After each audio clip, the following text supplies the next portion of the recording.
Good morning, guys, and welcome out to Revolution.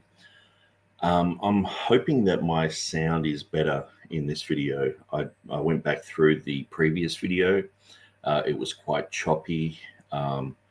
The intro seems to go okay, but if you have problems with the sound, just let me know. What was happening, it seemed to be just cutting in and out, like it was almost like a loose wire. But I don't use any other mic or anything like that. I just use the laptop, and it's been going good for quite a long time. So I actually I did a Microsoft update, and I think Microsoft might be a little bit like Apple. You know, they tend to make things not really work properly until you do their update. So it could be that. Maybe that's my paranoia. But if it is cutting in and out when I'm speaking, just let me know in the chat, and I'll try different things. I'll try some headphones or whatever. So this is re-examining the Ankerberg show, the King James only debate by Nick Sayers, part 6.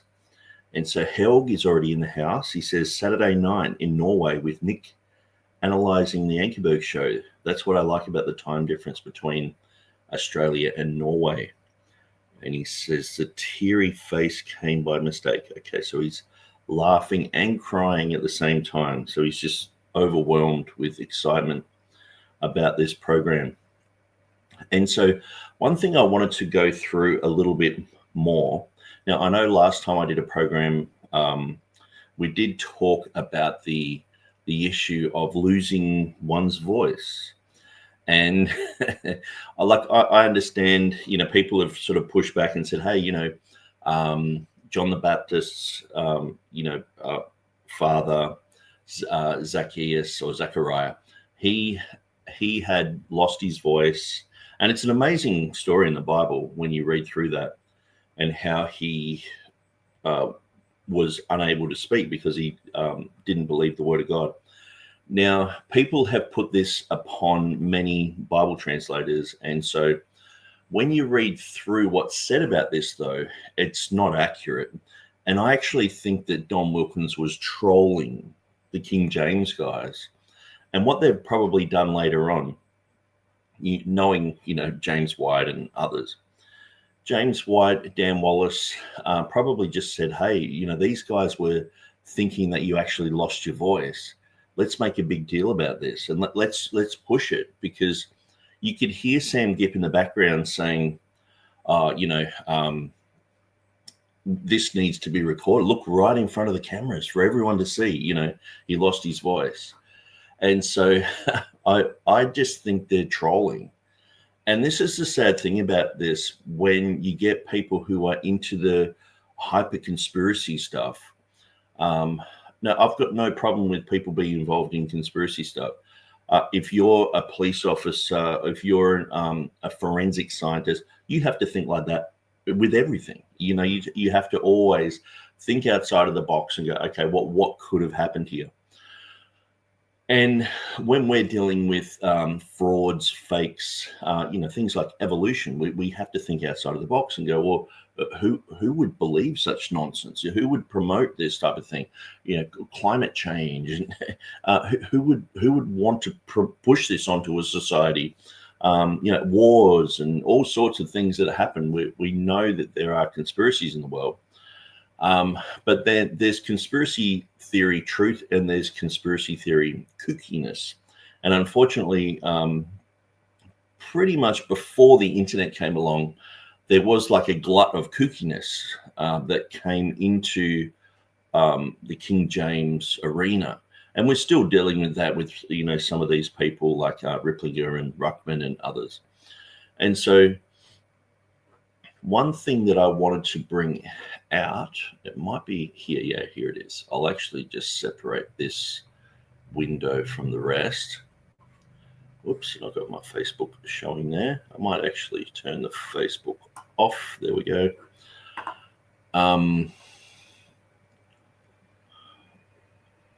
One thing, yeah, you can go through James White's material here. So in 2004, he says, 9 years ago, a panel discussion featuring 3 King James only advocates, Sam Gipp, Joe Chambers, and Thomas Strauss, and 5 non-KJV only advocates, Dan Wallace, Don Wilkins, Art Farstead, Ken Barker, and myself, was recorded in the studios of the John Ankerberg show. So this is an article that he's done, the cultic side of King James onlyism. Even in the heading, it's wrong, because James White thinks that everything to do with King James onlyism is cultic. So that's where, it looks like he's making a distinction. Oh, well, there are people who have like a King James only type of thing, but they're cultic, like as if you can be King James only and not cultic. No, he thinks everyone who's King James only is cultic, and even TR only, even majority text advocates, even just your grandma on the couch with the Bible, if she exclusively reads the King James and thinks that's the word of God, she's in a cult. So this is the thing. James White's categories are just blurred. Everyone's just become an enemy of him. So pretty much if you don't have James White's perspective on the scriptures, you're in a cult. And so that's just the way that he views that. And so I don't want to read through all of this. Well, actually, it's quite short. Maybe I should. I thought it went for pages, or maybe it does go for pages. No, it doesn't.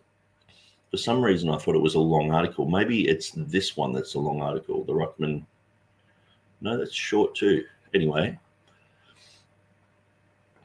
So he says here, during the taping of the 4th episode, a complete non-event took place that I knew, given the wild-eyed fanaticism of some of the KJV-only advocates, would end up being twisted into absurdity.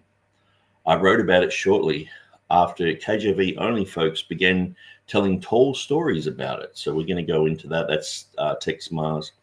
That might be the long page. To my amazement, a quick Google search reveals that many years after the truth about the incident was told, KJV onlyists continued to peddle a lie as if it were the truth. I was recently made aware of the fact that the entire uncut, unedited 4th program is available for viewing online. I just watched the whole thing and remain amazed that KJV only folk continue to promote their fable in light of the documentation available. So he thinks that this is a thorough debunk of the King James only position. Okay, so what he is labeling King James only, that's different. How I wouldn't label it like that, which it's not. It's biased. The moderator is biased. It's not a debate, and pretty much it's just designed to make the King James side look like a bunch of hillbilly weirdos, and they succeeded in doing that. So number 2, laughed to note that Thomas Strauss's voice sounded worse than Don Wilkins did. Was that God striking him down? So they're using this just to mock, to tease, and the problem is someone like Sam Gipp, he's right into a lot of these weirder type of conspiracies. He thought this was the judgment of God. Now, I remember one time I went into a church. I was involved with a church. It was very evangelistic. We would go street preaching. Like pretty much every weekend was just filled with going out street preaching, door knocking, handing out tracts, flyers, giving out Bibles, and that's pretty much what you would do. And I went to, so the church, when I look back on it, there were some legalisms. They had a sort of an apostolic type of guru guy who started it, which I thought, that's just like, Salvation Army has a William Booth, Lutherans have a Luther, we've got this guy. But there was this unhealthy type of thing where all of his personal convictions basically became sort of rules in the church. And so he didn't have a TV, so no one in ministry could ever have a TV. And it's like, it was probably good for a while, but it's like, it's legalism. That should be your own personal conviction. And so, and the thing is, what they do is they put everyone in ministry. You're all in a different type of ministry, and so then you all have to obey these rules. And so, and most people didn't know that you could make a distinction between someone in ministry and someone who's just in a church. And so no one in the church had TV, sort of thing. But that there were a whole bunch of other legalistic rules, tithing, you got to pay back your home loan, it's not free, it's free for a fee, you got to keep paying that 10%. If you don't, you could probably end up in hell, sort of thing. So there was an unhealthy side to all that. So anyway, I went to this church. I'm looking at this church. I'm trying to help them. I'm bringing in people. We're going out street preaching. We're doing what we can. New converts there. We're encouraging them. Hey, just keep serving God and all the rest of it. Anyway, I went up the back of the church and they had a whole bunch of pamphlets and flyers. So one of the guys in the church felt to do that. And he was one of the more inquisitive guys. Some people just ask you question after question after question, and you just feel like you're constantly ministering. He was like that. And I didn't mind, I had a lot to say. And oftentimes people are just, you go to a church and people are bored. They don't even want to talk about God. To get someone who's interested in whatever you're into, it's amazing. But so he had a whole bunch of tracts up the back of the church, and one of them was a photocopy of an article that basically said that the Russians had put a microphone into a hole in the earth, dropped it down, and could hear people screaming in hell. Okay. And so I looked at this, and straight away, like before I was a Christian, I used to specifically go to this newspaper stall in Melbourne, Australia, and get and get the World News Weekly. Okay, so World News Weekly is just fake news. I don't even know what the Onion is, but people talk about the Onion being fake news. I mean, this is the one with Bat Boy, or it might have Bill Clinton shaking hands with an alien on the front. It's so ridiculously silly and dumb but it's absolutely hilarious. When you read through it, you will just laugh until you cry. It's so ridiculous that it's dumb, but it's very clever. And so this article that was at the back of the church was a copy of the World News Weekly.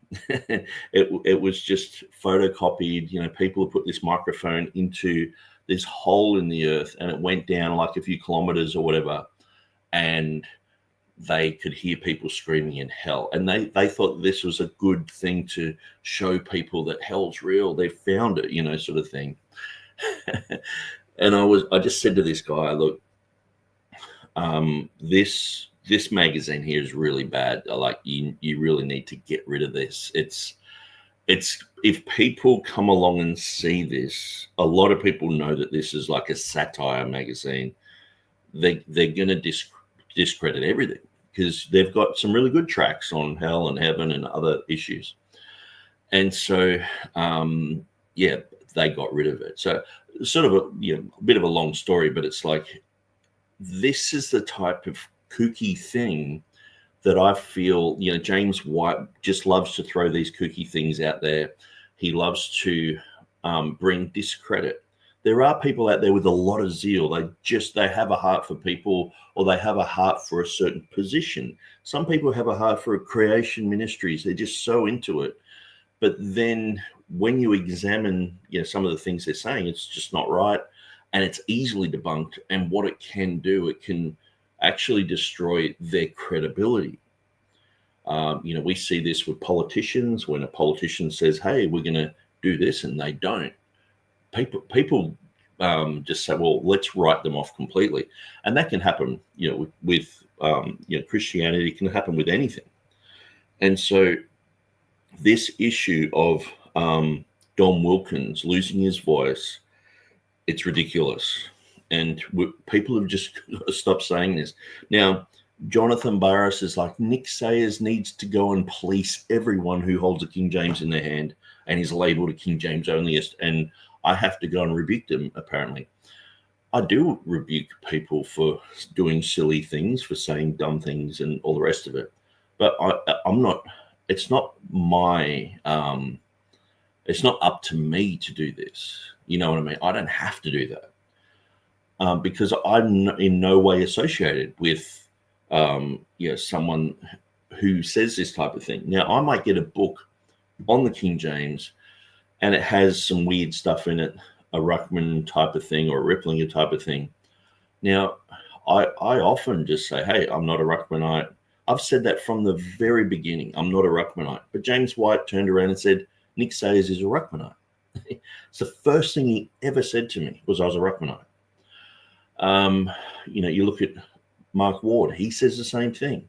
If you believe that the King James is without translational error, you're a Ruckmanite. And it's like, what are you talking about? But this is the type of slander that's going to happen anyway. Even if you turn around, like I've run the page exposing Peter Ruckman. I had tons of Ruckmanites come against me, say all sorts of slanderous things about me, and try and shut me down, and put all sorts of weird things on this page. But in the end, lots of former Ruckmanites came on board and were talking about certain things that would happen in church services, like when a Mexican couple walked in, like Ruckman just saying, oh, here comes some spics and this type of thing, because he had a really strange view on race. Now, he says in his writings that I'm mentally ill because I haven't married a white person. And, this type of thing. So I'm against Ruckman. I have been from the beginning. Every time I look into it, I just find something weird. And I'm like, yeah, sure, he might. Like, if you find a mathematician who says, 1 + 1 = 2, it doesn't mean you're a Siamese twin with that person. It doesn't mean you're joined at the hip with that person. There are plenty of people out there who believe in a pre-trib rapture. I have nothing to do with them. And I believe in a pre-trib rapture. Doesn't mean I'm joined at the hip. You know what I mean? But people who usually come against something like a position like, the King James is the best Bible, the King James is without error and all this sort of stuff, they just find someone else and go, they're the weirdest person on the planet. Let's just associate with them. That this person is associated with them. Let's just slander them that way. And it's guilt by association, this type of genetic fallacy that you're related somehow. But at the end of the day, this whole concept of someone losing their voice, I think it's ridiculous. And I think people need to just move away from it, So that's my perspective. Number 3, it says that if this is divine intervention, can't God overcome a sip of water? So you see, they're just using this, that they're avoiding the real issues that were brought up. Number 4, I was once thin as a rail. I was riding more than 5,000 miles a year on a bicycle at the time. Had hair, it was thinning, and man, where did I get those glasses? It was fascinating to watch the unedited program. I had forgotten that John Ankerberg stopped the whole thing and basically chided everyone for taking too long to answer questions. Having done radio for years, I did my best to be fast. Dan Wallace simply made Sam Gipp look silly, and I remember feeling sorry for Strauss as Gipp made some of the comments that he did. It is definitely worth the 30-some odd minutes to watch it. Okay, so that must be a full edited one. One thing is for sure, you see why the leading KJV only advocates prefer monologues to dialogue. So notice, leading KJV only advocates. Where's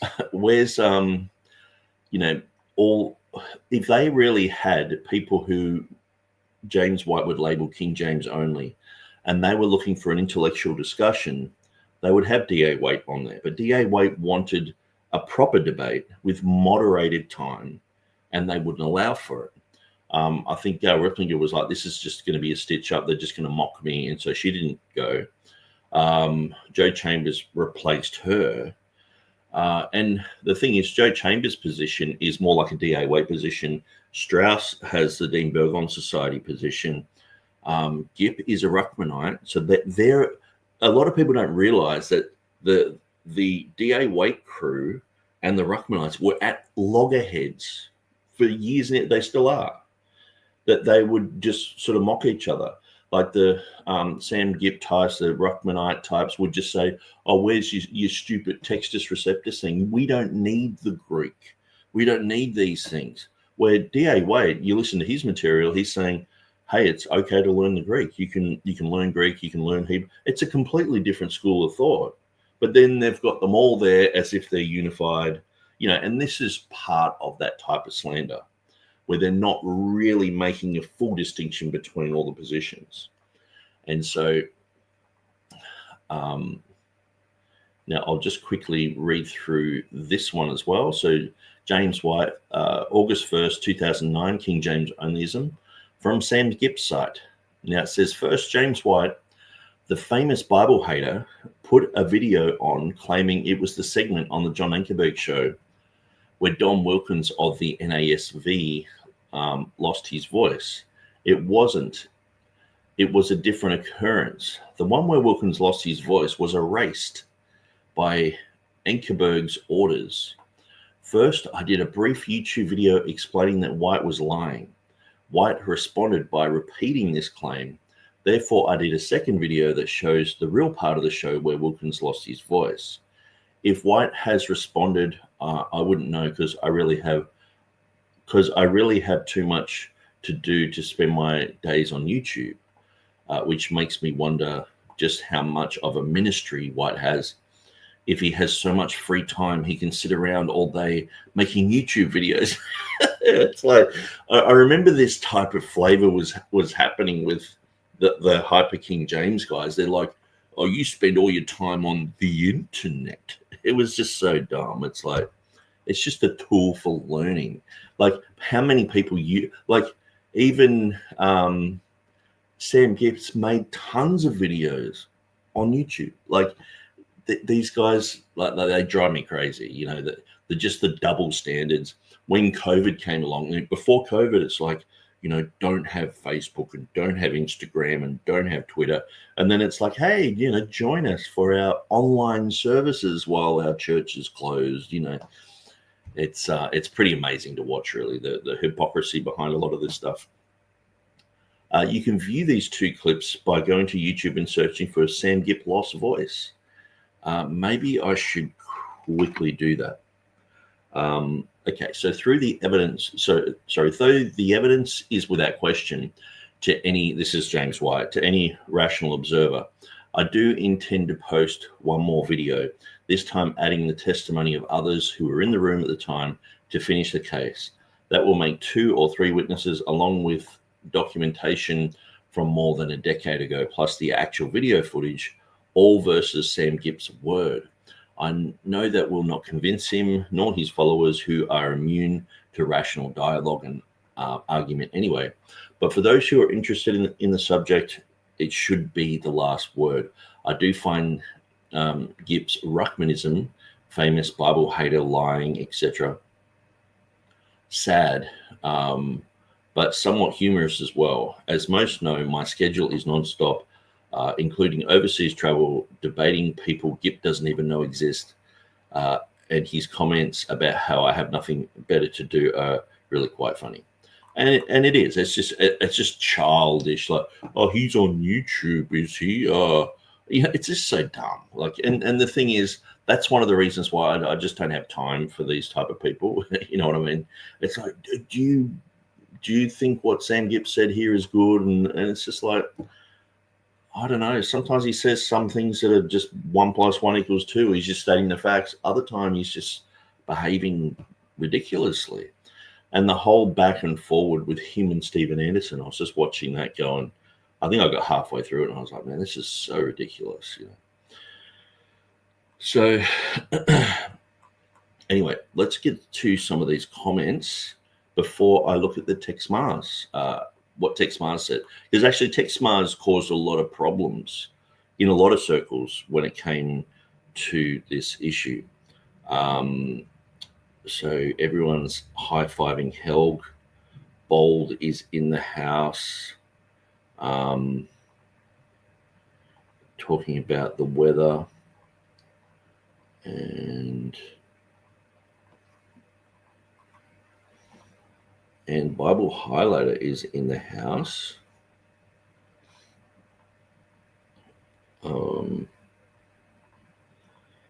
Okay, so no one is talking about my voice, whether it's good or bad, which is a good thing, because if my voice was bad, everyone would be saying, hey, your voice is cutting in and out. So it seems like the update that I did has worked. King James is in the house and says, James White is a liar. I wouldn't take the word of any of his friends on that panel as the royal professional liars, and they've been making money for decades by lying. Yes, but sometimes they're just stating the obvious. And I mean, this is pretty obvious to me. I've watched the clip, the Ruckman, the Don Wilkins clip. So let's search for Sam Gipp lost voice. Okay, so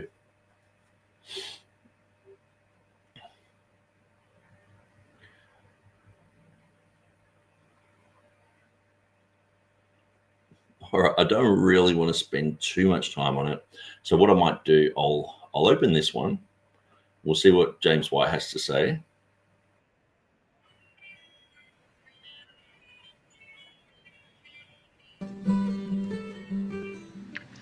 Okay, something really interesting just happened. I was just sitting here in channel, and a fella came in, and he said, I'm a little confused. I've been watching your videos on the Mars thing. I have the video of where Wilkins gets his voice gets scratchy, and he says, oh, I lost my voice. He's laughing, he takes a drink, and then goes on. And I'm like, no, you don't. He says, yes, I do. And you see, all I've ever had have been the 2 VHS tapes from the John Ankerberg show. I think we got these, I don't know, about a year afterwards, well, less than a year afterwards. It was when the Mars stuff started. We had to pay like $89 for them, which back then was a lot of money. We really put it out to get this. And I gave you in the previous video I made how the fourth program begins. And I noticed as I was looking at these, the first 2 programs, they had this nice edited opening and all this stuff, but then after that they stopped. And that would reflect the fact that what actually happened was Ankerberg lost his major outlet shortly after this stuff took place with Christian broadcasting. And that was what happened in that situation. But this is all I've had all along. Well, lo and behold, what's happened is John Ankerberg has digitized this material. And in the process of digitizing, clearly, because of this controversy and the claims that these people made, he went back, and that stuff was still on tape. And so what they did is they re-edited the 4th program. And I guess I could be a little upset here. To make room, they reinserted that whole thing. And see, what had happened was Don Wilkin wasn't talking fast enough and getting to the point fast enough. And you'll see in the new version, which is the original version, Ankerberg's trying to get him to, so what'd you find, Don? What'd you find, Don? What results, Don? They had cut out his needing to take a drink of water. They had cut out part of his answer. And they had started farther into his answer. And then I picked up and provided more stuff. So what they did is they took me out. I'm gone. Everything I said about Ripplinger at that point is now disappeared. And that made the room for them to do more of an introduction to the program and then include what he did. And now you can see. Now we'll be able to see. It was the beginning of the 4th program, just as I said it was. And you're able to see how everyone is laughing. How there's not panic. It's like, oh, you like the King James, like Mars is trying to make it look like. He's laughing. He's looking over at the King James guys. He's like, oh, I lost my voice. Isn't that funny? You know? And you can tell he didn't actually lose his voice. You can just hear a little raspiness in his voice. He takes one drink, goes, okay, I'm ready to go. And away we go. And so now, finally, after all this time, the exact incident itself is back in the programs. And so what I'm going to do here is I'll give you that, and then I'll fade right back into the edited version was on the VHS tapes that actually aired, so you can see what the differences between the 2 were, and see that, once again, all the accusations, if is all God can manage. Sorry, guys, these King James only folks, that really, it still amazes me that anyone, what amazes me is that the King James only guys let Texe Marrs do that. You know who should have been telling Texe Marrs that he was completely out of line were the 3 King James only guys, not us, but of course they never did that. So First will be the digitized version, which will show you exactly what happened. You'll see Don Wilkins laughing about it, taking a drink, going, okay, I'm ready. And then you'll notice, you'll hear Ankerberg going. In fact, I'll start it where they're showing New Age Bible versions, and you hear Don Wilkins cough, even before Ankerberg goes to him. Listen to that, and then I'll give you the VHS version, which I put in the preceding video. That'll give you all the documentation you could ever want on this particular issue. Follow the arrow of the dragon down. She says it's the new case against the NIV, the New King James, and the New American Standard Bible, plus a group of the other modern translations. And I have the general editors of those Bibles right here. And gentlemen, I'd like you to respond. And Dr. Joe Chambers is also representing Gale, so he'll kind of take your response. Don Wilkins, you're representing the New American Standard Bible. And Gale, in her book, she groups all of you together, and she says that the new translations, NAS, NIV, New King James, have an occult bent to them.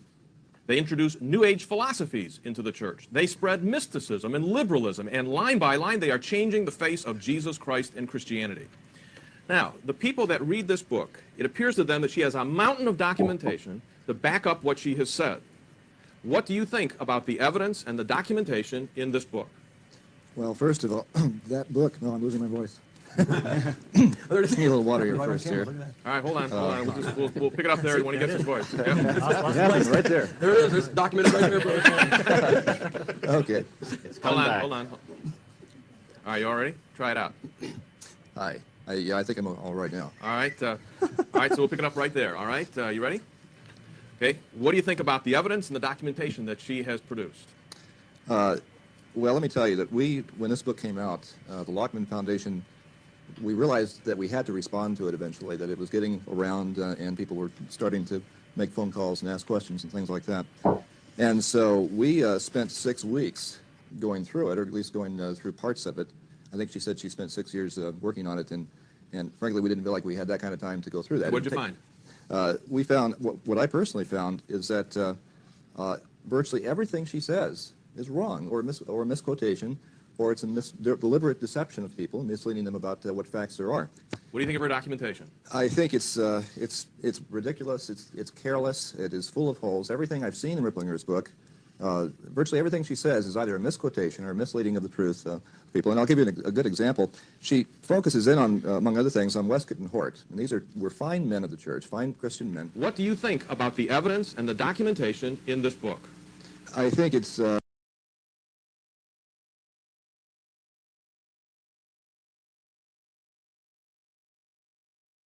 Sorry, I just muted myself.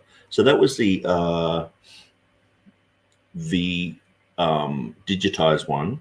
So, and it says now on the screen, and now as it aired in edited form and as it appeared in the VHS tapes with my comments included. It's ridiculous. It's careless. It is full of holes. Everything I've seen in Ripplinger's book, virtually everything she says is either a misquotation or a misleading of the truth of people. And I'll give you a good example. She focuses in on, among other things, on Westcott and Hort. And were fine men of the church, fine Christian men, who together put together the text that, as it's evolved in our use of it, has become the text that most of us use, and we think it's the best manuscripts. She says, she quotes his son, who wrote a biography about Westcott, as saying, Westcott's son writes of his father's lifelong faith in what, for lack of a better name, one must call spiritualism. And this is page 407 in the New Age. Now, I looked at the books. I looked at the actual biographies that the sons wrote for each of their fathers. And what he actually said is, what happened to this guild, he's talking about a club that his father was in the end, I have not discovered. My father ceased to interest himself in these matters, not altogether, I believe, from want of faith in what, for lack of a better name, one must call spiritualism, but because he was seriously convinced that such investigations led to no good. And what he actually said was that his father dropped out of it because, in large part, of his lack of faith in spiritualism. Ripplinger completely leaves that out and makes it say that he had a lifelong faith in spiritualism. That's just the opposite of what was true, and it's a deliberate misstatement of the facts. And so, as we mentioned in the last video that I did, we went through this section. So we're mostly looking at the lost voice issue. So what he says about Westcott and Hort, absolutely wrong. What he says about Gail Ripplinger's book, Gail Ripplinger has a lot of issues with her book, a lot of false claims, but there are a lot of true claims as well. So there's a bit of ambivalence there, where there is truth mixed with with misinformation, and so that's why a lot of people have distanced themselves from her. But this is mostly just to look at, this is the judgment of God apparently upon this guy. He's apparently lost his voice here. So, I'm just going to show you where this is coming from, because it's just ridiculous. I think we need to point out the fact that a lot of the type of complete misrepresentation we have here, I think part of the reason that we see it is not so much a specific desire maybe to twist something, but there are things in New Age Bible versions that Mrs. Ripplinger claims God gave her. For example, on page 149, we have something called acrostic algebra. And you take the NASV and the NIV, and by some mathematical process, you take out the AV, and the last letters left is sin. And this somehow is supposed to demonstrate that these modern translations have something wrong with them. Well, I asked Mrs. Ripplinger in a radio debate, first of all, why'd you call it NASV? Throughout the rest of your book, you called it NASB. She said that's what God calls it. Even though through the rest of the book, she said NASB instead of NASV. And when I asked her, where'd you get acrostic algebra? Well, God gave it to me. Now, when people make claims like that, being honest in citing from one particular place, being honest and saying, well, Westcott also happens to have, and in fact in a passage that Dr. Gipp cites in his own book, they like to go after Westcott and say, well, see, he found this thing of Mary, and Dr. Gipp accuses him of Mariolatry. When you read the actual passage without the little ellipses that Dr. Gipp and Gail Ripplinger both use, you discover that he talks about the superstition of the monks, that they should have been out in the society. He right afterwards finds a crucifix, and he says, I wish it had been empty, that is no Jesus upon it. He frequently spoke of the Roman superstition, so on and so forth. So by selectively editing these things, you can make these people look bad. And remember, as long as you really believe what this says, that there is this great conspiracy, it's easier for people to go ahead and bend the facts, bend the truth to try to promote this conspiracy. If you read the... Okay, so that's the first video on that. He lost his voice. Okay, so let's quickly look at Texe Marrs. Okay, so this is written in, this is James White, 1996. It says, some people don't mind to looking silly. Comics often employ absurdity as the agent of humor in their routines. But when a person claims to be a minister of the gospel and yet engages in the most egregiously ridiculous thinking and arguing, something is seriously wrong. Texe Marrs has gained quite a reputation for himself over the years. No action is beyond his ability to turn into evidence of some great New Age conspiracy. Serious apologists have known for a long time that Mr. Marrs's writings are filled with wild speculations and leaps of logic. I discovered how conspiratorially driven Mr. Marrs is last year when I sent many pages of documentation regarding the errors of Gail Ripplinger's book, New Age Bible Versions, to Mr. Marrs. I received a scribbled note in return that began, and so this is Texe Marrs here. Don't write me again unless in sincere repentance. You are a devil, plain and simple. And I understand well why Mrs. Ripplinger does not respond to your ridiculous assertions. Why dignify the lying claims of a servant of Satan? When I responded to his note, it was returned to me with the following words written across in red magic marker. Mr. Marrs does not want your evil trash. Don't write again except in repentance. The envelope had Revelation 1:1 written on the front. Marrs has said in his first letter that I am a sinner in need of redemption, so arrogant and uninformed. You do not even know that the new versions take out the Alpha and the Omega in the very name of your fake ministry. In one passage of Revelation, in my response, I addressed Revelation 1:11 and demonstrated why the modern versions read as they do. It seems Mr. Marrs was not interested in looking into the topic, as he put the wrong citation on the envelope of his second letter. A few weeks later, I've listened to this debate. A few weeks later, I debated D.A. Waite on the KIXL radio in Austin, Texas. Mr. Marrs called into the program, and in haranguing me, he raised the topic of the Revelation passage, again misciting it as Revelation 1:1. When I managed to get a word in edgewise, I pointed out that he wasn't even accurate in his reference and that he was referring to Revelation 1:11, not Revelation 1:1. As the tape plainly records, Marrs refused to accept correction, but was willing to engage in simple dishonesty. So yeah, I remember this. This is when he was debating D.A. Waite. He was on a radio program. And unfortunately, what happens with some of these radio program debates, so-called, people ring up. So Texe Marrs rang up and just started ranting on, and D.A. Waite was doing a really good job. And so Texe Marrs has rang up, and then people are saying, oh, you and Texe Marrs are grouped together sort of thing. And it's like, no, D.A. Waite wouldn't. He would see Texe Marrs as kooky, and he would say that type of thing. And so I know Texe Marrs was doing videos with Joseph Chambers at the time on End Times, until Chambers found out that he didn't believe in a pre-trib rapture, but he was a post-trib guy. And so he separated from him. But then he started to get D.A. Waite on his program, Joseph Chambers did, and he started to adopt more of a Textus Receptus position. The King James is not a secondary inspired document, but it is the work of faithful translators who have just done an extraordinarily good job at translating it into English. And so he adopted that position, which Dr. Strauss would have that position also. And so now we start talking about the Ankerberg show. So this is really what I wanted to get to. So it says, sadly, Mr. Marrs is just about as accurate and logical in his thinking in his written materials as he is in his off-the-cuff comments. This can be seen in the story that is currently circulating in the electronic realm called Shocker.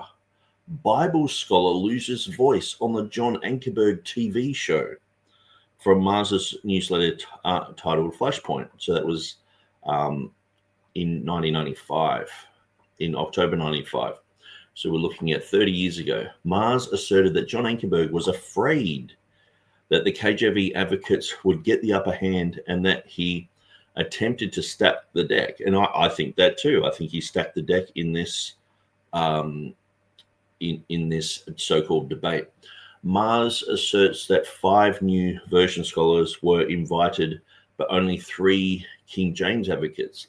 He forgets, however, that at least 6 KJV advocates were invited. 3 chose not to appear: Peter Ruckman, Gail Ripplinger, and D.A. Waite. Now, the issue is Peter Ruckman and D.A. Waite, I know for certain that they had certain criteria as to how a debate should work, not just a biased moderator asking biased questions to dig out a certain answer. Then they can edit it in whatever way they want. You just basically like a sitting duck. And so I know D.A. Waite just bailed from that. Ripplinger said she wouldn't get involved, so Chambers had to replace her. But the thing is, if you've got 5 against 3, obviously there's they should have dropped some of the other guys to make it at least even. But that we've gone through that, and that's not the main point that I'm looking at here. Mars's shocker has to do with a brief incident that took place at the beginning of the 4th of the 8 programs. Normally, John Ankerberg would give us some warning as to what direction he wanted to go, to whom he was going to turn to begin the next program. For example, in the 2nd program, Dr. Ankerberg told me that he would be coming to me to give the background of the transmission of the biblical text over the centuries. The 4th program, as I recall, was taped immediately after the lunch break. John Ankerberg told Don Wilkins that he was going to come to allow him to present some problems in Gail Ripplinger's book, New Age Bible Versions. Dr. Wilkins, who worked on the New American Standard Bible, had flown all the way from Athens, Greece, to be a part of the program. When Dr. Ankerberg handed the question off to Dr. Wilkins, he developed a frog in his throat, tried to cough it out, but was unsuccessful, as happens so many times in taping television programs. We took a break, rolled the tape back, and started again. Dr. Wilkins drank a little water and went right on with the second take. At the time, I leaned over to Art Farstead of the New King James Version and said, I bet some KJV only person will turn this into some story of divine intervention. So you can see from the beginning, these guys are like, hey, we can milk this. This is the problem. If you've got really silly, kooky, weird ideas, people will grab a hold of it and they will hold it up like a banner and say, this is what you think, this is what you believe. That's why you got to be careful about what you're saying and not associate with people who have a reputation for outlandish and weird and strange things. I think Dr. Farstead thought I was overreacting, but as Texe Marrs has proven, I was quite correct. Mars's facts, as usual, are inaccurate. He says it happened when Ankerberg asked Don Wilkins, the head of the New King James Version, which is wrong, he's head of the NASB. He asked him a key question. So White picks up on this. You'll notice Marrs connects Dr. Wilkins with the New King James Version when he is in fact connected with the NASB. Then note how Marrs changes history to make it sound better. Is it true, asked Ankerberg, as Gail Ripplinger reported in her best-selling book, New Age Bible Versions, that a number of the scholars who worked on the new translation committees lost their voice as a punishment of God? Actually, Ankerberg asked Wilkins in his opinion of the research and data of Gail Ripplinger's book. Marrs continued to embellish and exaggerate. Ankerberg and the other new version scholars were visibly startled. Finally, an embarrassed and frightened Wilkins was able to screech out with a cracking, almost inaudible manner, I've lost my voice. While we would be startled at a frog in the throat why would we be startled at a frog in the throat is beyond me. And Dr. Wilkins, while embarrassed, was hardly frightened. Marrs neglects to mention that after a quick drink of water, we picked right up and Dr. Wilkins was able to go right on and demonstrate some of the many errors in Gail Ripplinger's book. And so you can see this is, obviously from James White's perspective. Can we trust James White? Well, we've watched the footage. It seems to be exactly what's happened. And so when we go, we're just going through this stuff because it is documenting what Texe Marrs has done. Now let's go to Sam Gipp's loss of voice video here. Let's check this one out. James White put a video on YouTube that supposedly debunks the story of Don Wilkins losing his voice on the John Ankerberg debate. He's got some footage on there that is supposedly the lost footage. He calls it the Lost Wilkins Frog in the Throat Found. I called Sam Gipp and asked him to watch this video and call me back and tell me if that is the actual footage or not. And he watched it and he left a message on my answering machine, which I'm going to play for you right now.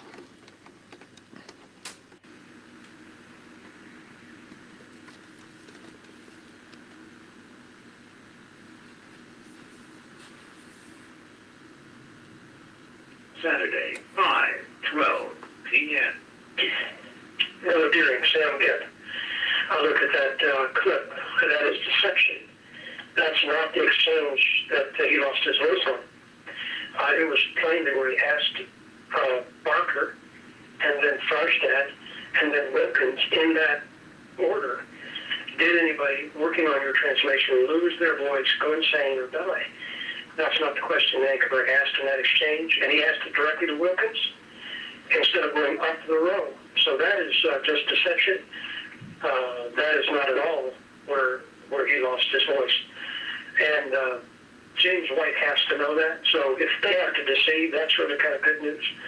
Because, if the truth hurts you, you got to lie. But that's the extent of it, bro. That is not the exchange where he lost his voice. Thank you very much. Bye-bye. And Okay, so let's look at this next one.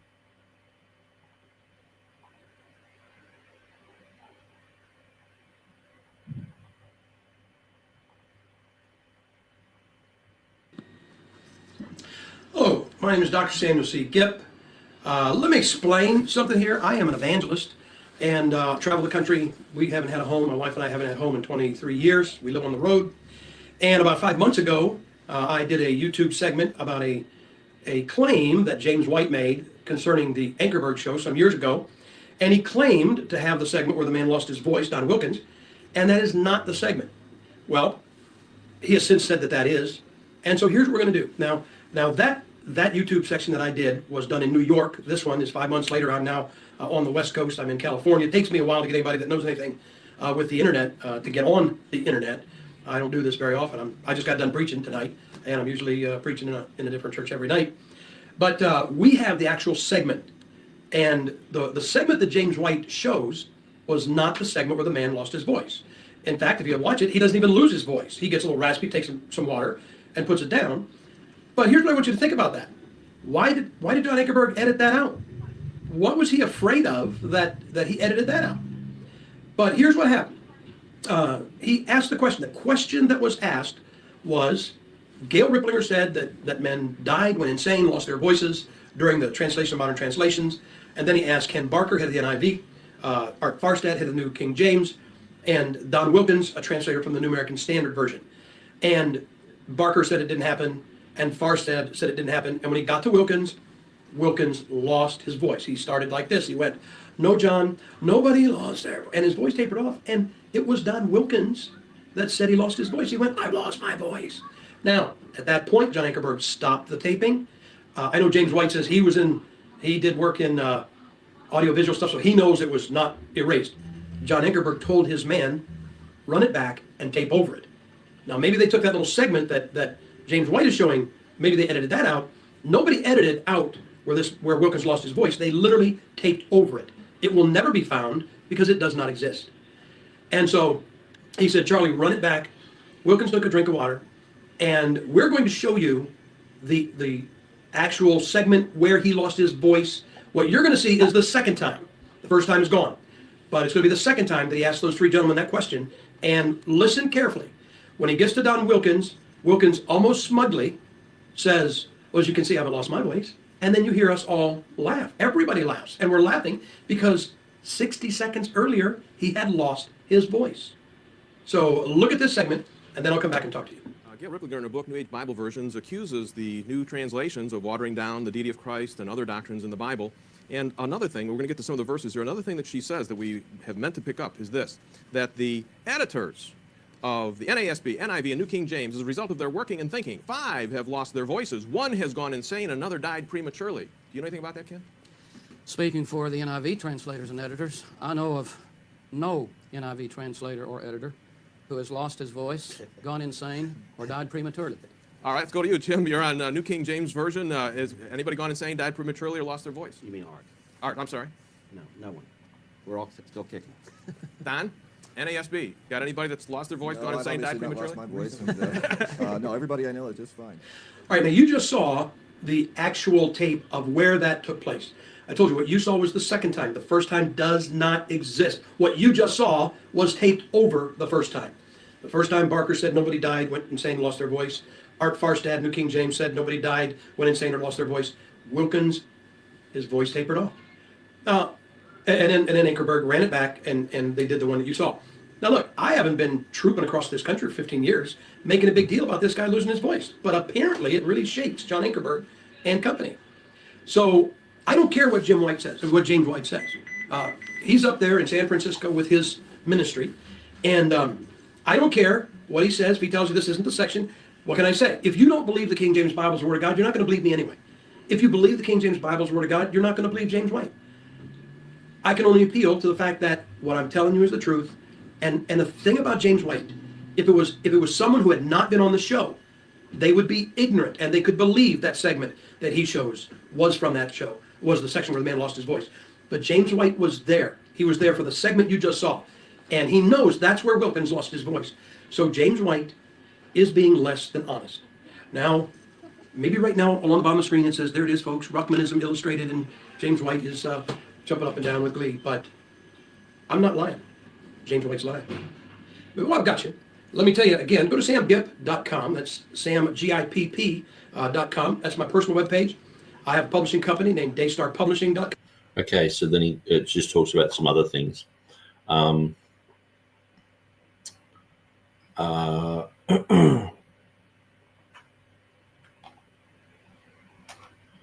just going to check and see. Yes, there is a part. I know that was part 2 that we just watched.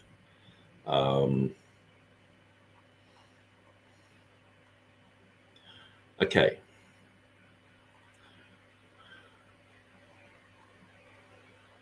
So basically, from what I can see, this voice issue, okay, so what's happened is they have been recording it. They've asked the question about, because I have seen that other section about the, people losing their voice and all the rest of it. So apparently that was the second take. I've got no reason to believe that Sam Gipp's lying about this. That was the second take. Okay, so apparently they've said go back and look at it again, and go back and record over that again. So Sam Gipp is mentioning that, well, the first time he just said, I've lost my voice. Then the second time he sort of giggled about it. But then the one that everyone else is showing is a time where he's like, got a frog in his throat. He has a sip of water and continues on. But I understand that there are details and, perhaps just say we were to give the benefit of the doubt.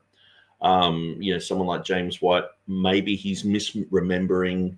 Maybe he's watched through the video and gone, oh, yeah, that's when he lost his voice, whatever. Or perhaps he is being deceptive and lying about it. But at the end of the day, did he lose his voice? Even if they went back over it and copied straight over it, he's there talking. he talks for minutes on end without any problems. Every now and then he's like, and so this is the main bit that I'm getting to, because this is all a storm in a teacup. Sam Gipp saying this and James White saying this. Now there's problems on all sides, okay, but when you look at it, is this an issue? Is this something that people should say, wow, if you come against the King James, you're going to lose your voice, like Dawn Wilkins did on this program?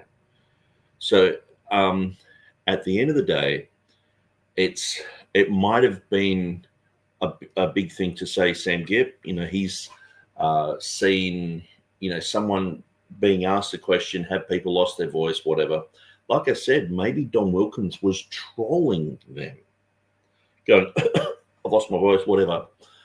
I don't know. But at the end of the day, regardless of who we trust, who we don't trust, whatever, the issue is he didn't lose his... Like, if that's God's judgment, like, think of Ananias and Sapphira. They died. Think of Zechariah. Think of John the Baptist's father. For 9 months, he couldn't speak.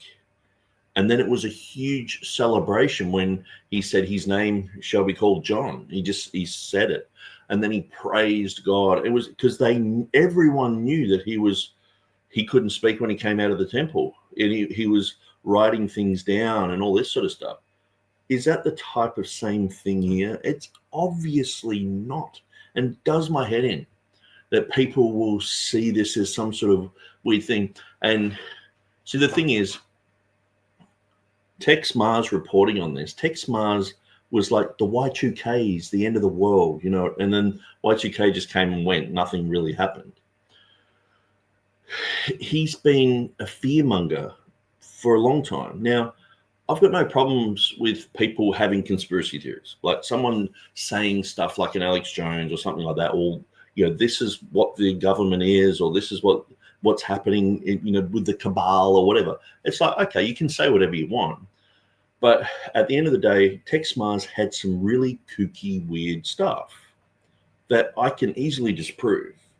And he would misquote people. So you would go through his Flashpoint newsletter, and the thing is, sometimes just because the person who he's misquoting is someone you don't really like anyway, you go, well, you overlook it. But it still means he's got bad scholarship. So when he quotes Billy Graham as saying, God, we should change the Lord's Prayer to our Father and Mother in heaven, hallowed be your name. I'm looking at that going, man, you know, that's wild. But then you research it and it's like, oh, he didn't actually say that. And then later on he retracted it. And it's like, well, that was like a big deal. And lots of people were talking about that for quite a long time. And then later on it's retracted. And it's like, that's sloppy scholarship. So Texe Marrs has that's what Texe Marrs is one of the reasons why I look at what Steven Anderson has done with his March into Zion film.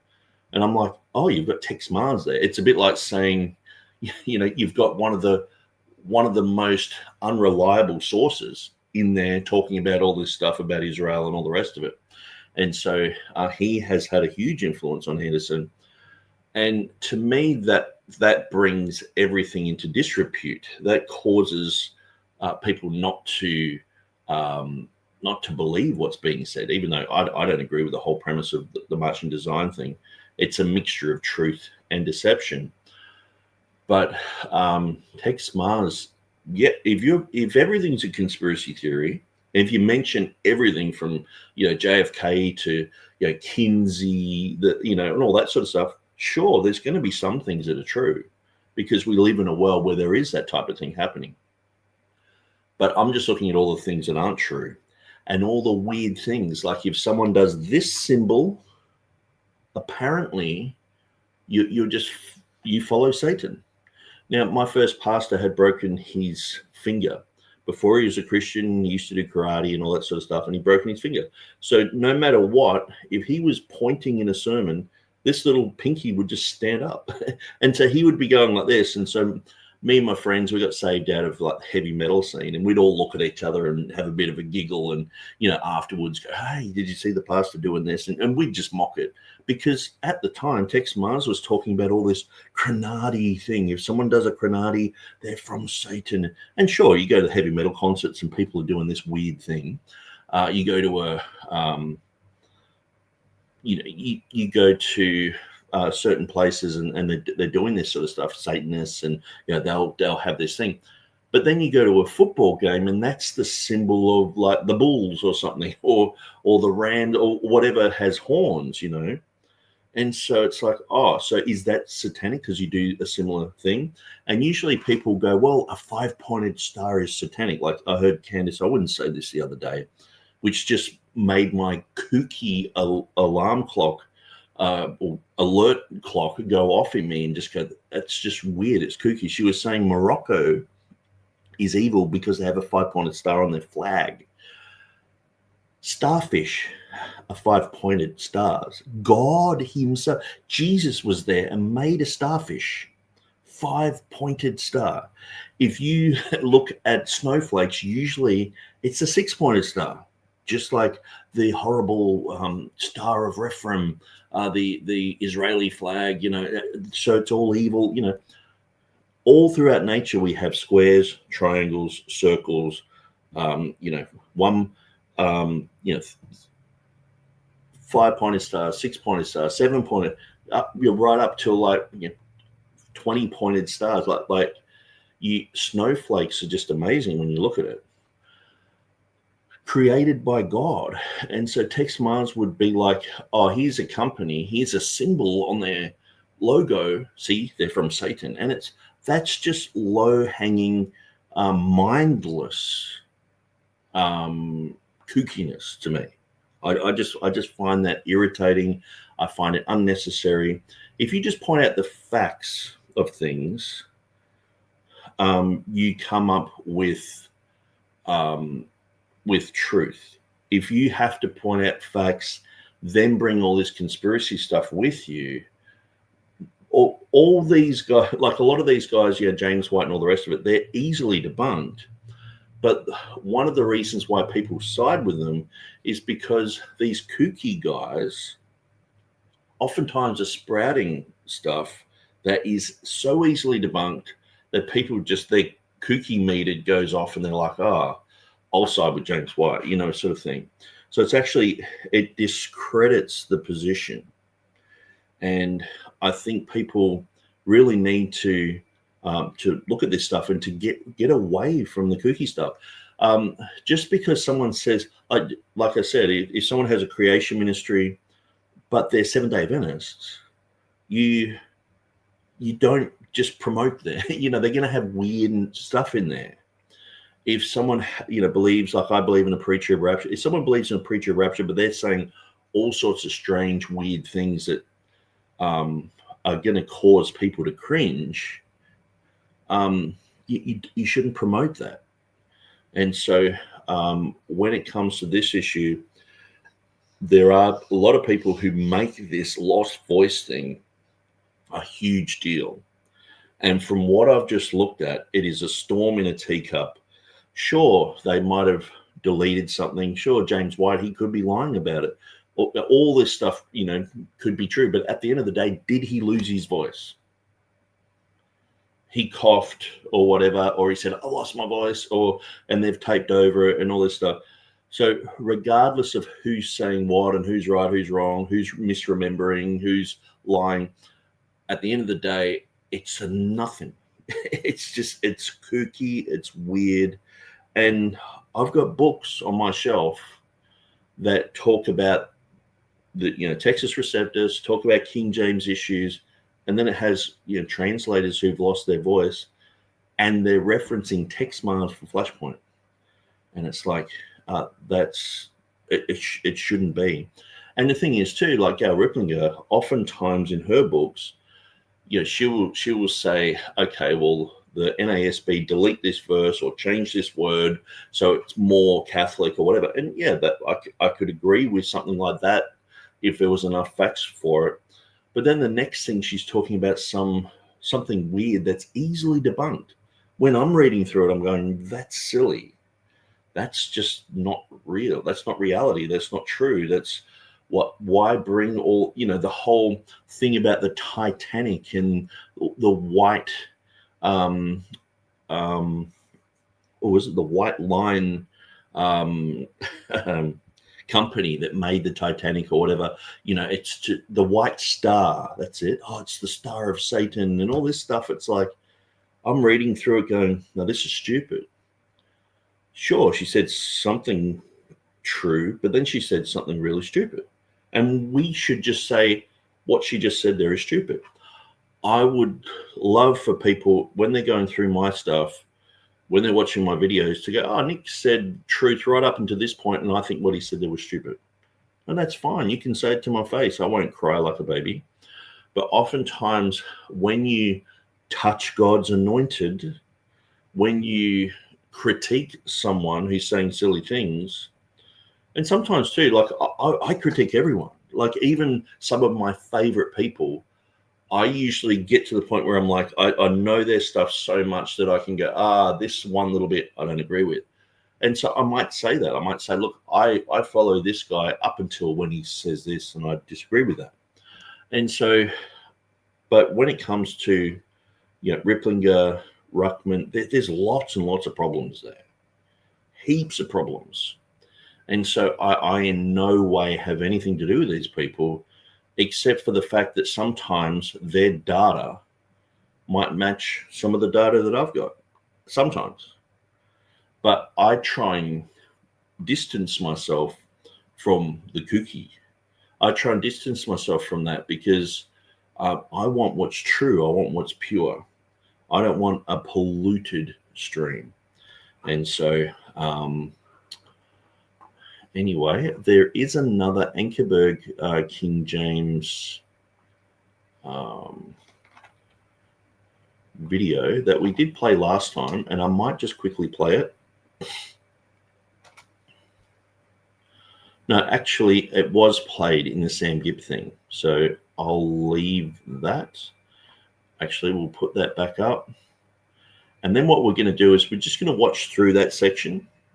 And Sam Gibbs saying it's edited. James White, I don't think James White is remembering properly. I would probably believe Sam Gibb over James White on this issue. But at the end of the day, it's just a nothing. And so, and what a strange and weird thing that this has become one of the main talking points. And I think this is a setup. So anyway, I'll go through some comments. I'll just make sure everything's good. King James says, it was nauseating, just like after his accounts of how decades ago where he lies and misrepresents the people, some more after lying during the debate.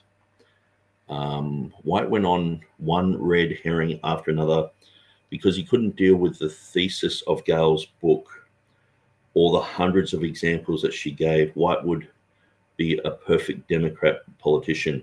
Yeah, and I think there are things in Gale's book that are true, but I think that's the thing when you mix it like that.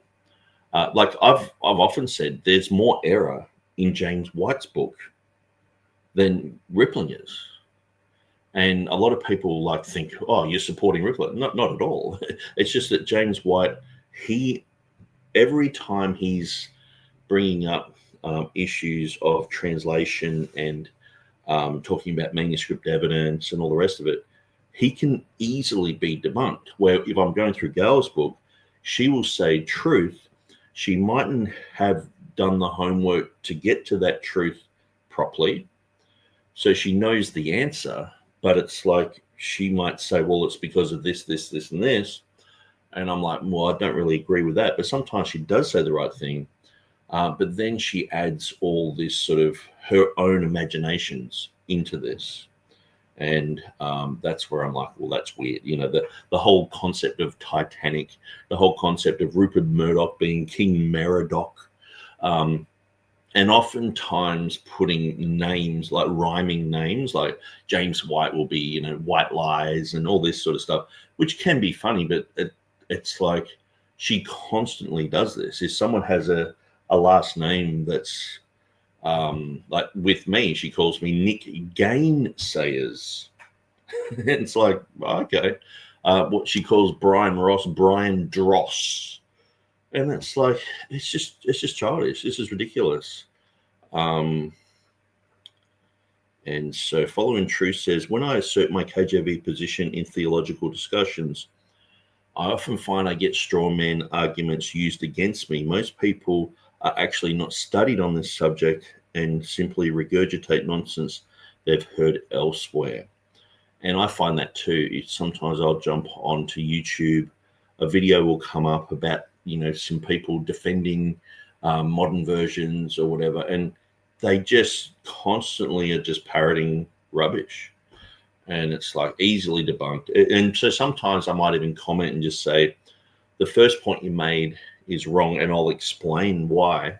And then I'll say, and then you go on to make about 30 other false claims, which I don't have time to really address here. But if you're wrong on the first one, that should cause you to inquire. And so like the other day I watched one, and the first example they used was unicorn. And so I made that point that, you know, the King James has all rhinoceros, and a unicorn sort of covers all one-horned animals. So whether it was the Carcadon or whether it was the Indian rhinoceros or the rhinoceros unicornus, they covered all bases by having unicorn there. And so, yeah, I went through that, and then I just said, and there's about 30 other things in your video that are wrong. So I think, yeah, you're right there where people just parrot this type of material. AD33 says, yes, somebody lost their voice during the Ankerberg show, maybe because they were dissing KJV. Sam Get put it out like a year and a half ago, a couple of years ago, the full unedited. I've seen the unedited one that Sam put out. I don't know if he still has it up on his channel. Yeah, check out the reverse mohawk on that guy. I'm not sure which one that was. James White, so 8033 says, with James White and these other modern translators that are constantly translating and updating translations with 3 money signs, it's not about God or God's word, it's about money. Bold says, yep, the love of mammon is the root of all evil. And so Ben Yesrayon says, we can see they drifted away from the covenant and faith to enlightenment rationalism. Yes, it does seem that that is the pathway that people tend to go down when they reject a solid biblical bibliology. Bold says, I do believe Gip over James White any day of the week. And King James says, obviously things can be exaggerated and not resemble what really happened, but I do find it ironic when Ankerberg asked them, has anyone lost their voice? Wilkins couldn't talk at that moment. And so, yeah, I mean, that type of thing, it's like you get a frog in your throat. But I mean, like, is that the judgment of God? Is, I mean, I've had some pretty weird moments where I've gone to speak and I've swallowed a tiniest little bit of spit, gone down the wrong way, and I'm like, and just coughed for like ages, and it's ridiculous. And, I've been right with God. I've been, things happen. And I mean, yes, I would say probably the most that I would go to with that is it's ironic. Not it's the judgment of God. This is something that you have to be careful of, because if you tamper with God's word, you're going to be, losing your voice. This type of thing.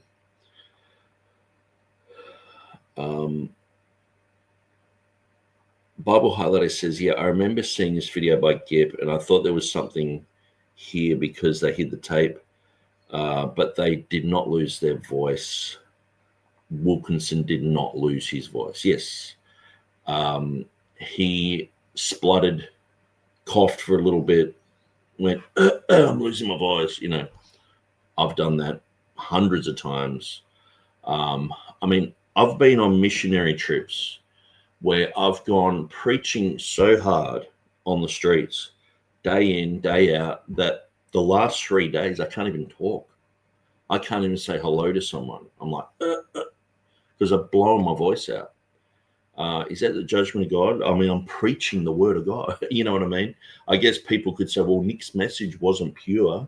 And so, I've heard Joe Chambers, preaching and go, he's blowing his voice out by preaching so hard. And it just happens, it seems like this is a storm in a teacup. It's a nothing which has been blown completely out of proportion. Highlighter says, one has to take a step back and think that this is not a true case of one losing their voice.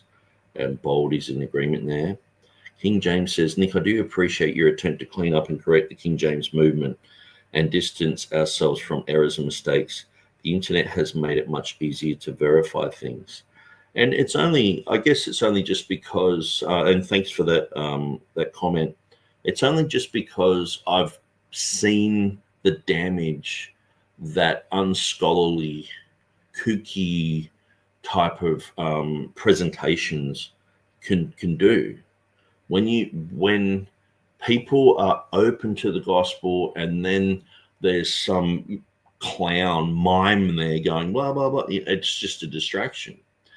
When people are saying things and there's going to be here's the topic at hand, but then there's all this other fluff that you have to get through and wait.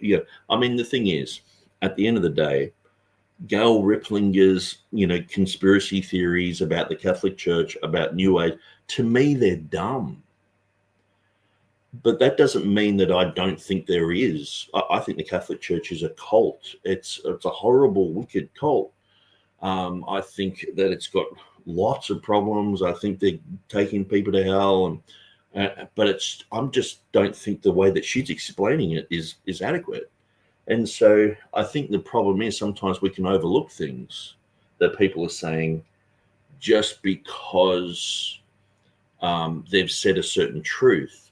And oftentimes this happens with leadership and pastors, because we grow up in churches where we're told you can't touch God's anointed. You can never criticize, don't judge an elder and all this type of thing. Don't speak against an elder. But at the end of the day, the Bible says we're all brethren. It says you have one who is your master, and that's Christ, and you're all brethren. We're all equal, okay? So if I start saying dumb things, I want people to rebuke me. So this is the difference. Some people are like, well, I'm an anointed class of person. I'm above everyone else, and I'm in a position where you can't judge me. In the Old Testament, it was like that with prophets, kings, priests. They were the anointed class, but Jesus made it so it was a great leveling. So it's everyone's equal, and we're all equal. We can all speak into each other's life, and Christ is our head, not, the pastor's up here a little bit, and well, whatever you say, pastor. And then they say something weird and strange and wrong, and we're just like, well, everyone shut your mouth. The pastor spoke. He's a pope. Remember, he's anointed of God. He's special. We're nothings. He's something. No, we're all something. And this is the thing. I guess it's taken me years and years and years to get this type of position that I have. But at the end, because I was in a church where you couldn't really criticize pastors. You couldn't just go up and say, hey, pastor, this and that. I'd done that and been fully rebuked for it. And then later on heard that pastor repent of what I told him. But it was like, hey, why didn't you come to me and say, hey, what you said was true? Because the teaching is it's like a pyramid. The gurus are up top and you're just a pleb down the bottom. Where Jesus reversed that. He said, the greatest will be the servant of all in the kingdom of God. Someone who's serving people, someone who's helping people. They're at the bottom of the pyramid, but they're the greatest of all. So Jesus flipped the whole thing, and he was washing their feet. He's like, look, I'm the King of Kings. I could just click my fingers and you guys all run around for me. But watch, I'm washing your feet. I'm serving you. And he's talking about this equality. We're all brethren. We're all equal. And so this is one of the problems that's happened, because I know this type of authority structure is in a lot of churches in the United States. So what can happen is someone comes along and says a whole bunch of stuff, and we just go, what they've said here is true, and we can never really judge it. Where I've completely gone the opposite, and I'm like, no, we should judge it. We should say what's right and what's wrong. If it is true, it'll stick. If it's not true, well, they need to change. They need to either repent or retract what they've said or whatever. And I think the whole hierarchy thing can cause a lot of Christians to not be discerning. And so we see this in a lot of the churches. If a miracle happens or someone gets healed, oftentimes we look to, this is why a lot of people would follow someone like a Benny Hinn. Someone went along to a Benny Hinn thing. They came out of that service like, oh, my leg's feeling better. So then they're following Benny Hinn, and Benny Hinn's like, give $100, give this, give that, and just saying all this false stuff. So sometimes we think that when someone's got a truth, they've got the whole truth, where it's only Jesus who has the whole truth, where we're all in little shades of gray. Some of us are a little bit brighter, some of us are a little bit darker, but we've got to test the spirits. It says try the spirits, and so we try them, we put them on trial. Anyway, I'm preaching now. But thanks for that comment, King James. Zechariah was struck mute and deaf because of his unbelief. Yes, Mark Goff says, I knew a minister in multiple sin affairs covered by elders and higher-ups involved in financial scams, missions, money left, possible, unprovable, protected because useful, with a question mark. Hilly Billy says White Star. Yes, I'm pretty sure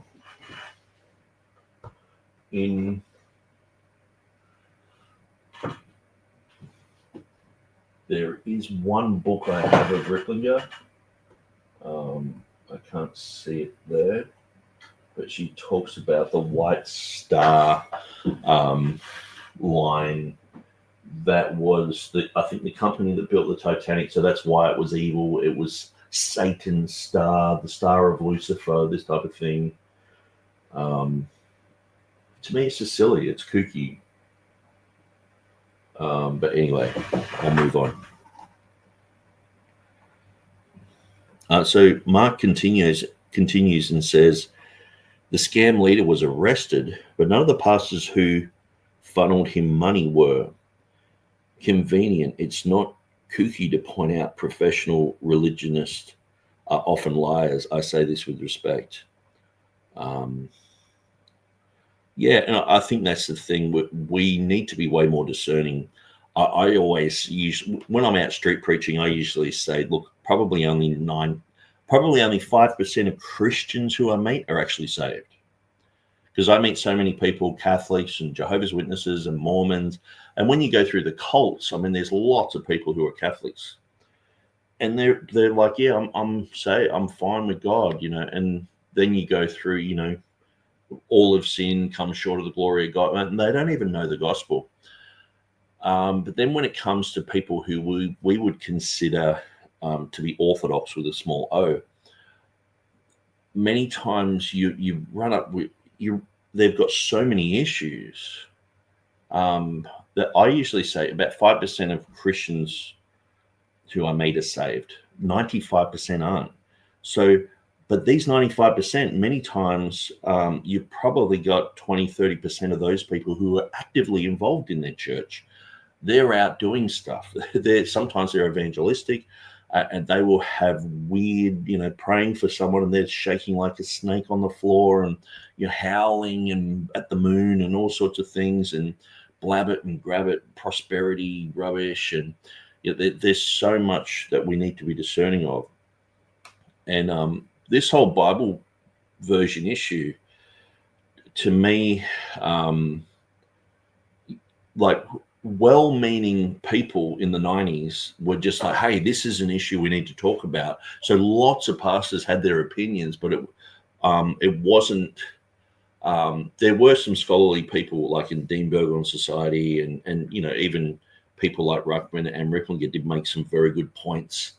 But you could look at the movement, if you want to call it that, as a whole and just say, well, kooky, you know, there were some weird people involved. And so, and I sort of feel that that's done to discredit. And that's why oftentimes I constantly say, just stay away from the kooky stuff. It's not going to help you by adopting, you know, all of Ripplinger's, you know, New Age concepts and, you know, going all the way back to Madame Blavatsky and these other people. But is there a conspiracy against the Word of God? Absolutely. I think that the Counter-Reformation, and this is very well documented. I think there is conspiracy, but it's when people go outside of those boundaries and they're just sort of making stuff up at the end. And oftentimes they're not really understanding their own position properly. But anyway, if you watch Gail Ripplinger's latest video about herself, about her name, about the date that she was born, like it goes for like an hour, you'll just be there going, this is the silliest thing I've watched. This is like the dumbest thing I've watched in years. And she's the one who people are going, yeah, follow her stuff. So this is what annoys me is when someone like Joseph Armstrong, like he had contact with Gail, and that was interesting. It's like, oh, he's on talking terms with her and all the rest of it. And I was like, well, I don't follow her stuff. I think it's weird, but if you've got contact with her, I was actually thinking that he could influence her in certain ways, but he's gotten offended by her and then gone, Nick says, you're a Ruckman. No, you're a Riplingerite. He was calling me a Riplingerite and saying, I got all my teachings from Gail Riplinger. And I'm like, dude, I've in the 90s, people were talking against Gail Riplinger. The Waits, they were talking against her. So many people brought out articles saying Gail Riplinger's book is, it's good this far, and then there's all these problems, and she's lying about her husband, blah, blah, blah. So I've read through all that. I went through all of that. But then he's got the gall to say you're a Riplingerite. And so I think, that's caused a lot of people just to go, man, because I didn't realize he was so infatuated with Riplinger. It's like as soon as she started saying stuff that was weird and off the wall, he's just dropped the whole basket. And I'm like, I guess it's a bit like someone being involved in politics at the moment. And, say a lot of people are following Donald Trump to the nth degree. But he is reneging on some things. There are some things that he got elected. He was promising this and that and no more wars. And, and now he's doing a lot of stuff. And some people are really disappointed to the point where they just lost it. And it's like, I'm like, oh, I've sort of seen this train coming for a long time. But, at the end of the day, some people you can agree with certain positions. It doesn't have to be an in or out thing, but I usually just sort of try and stay away from the whole Ruckman Riplinger camp.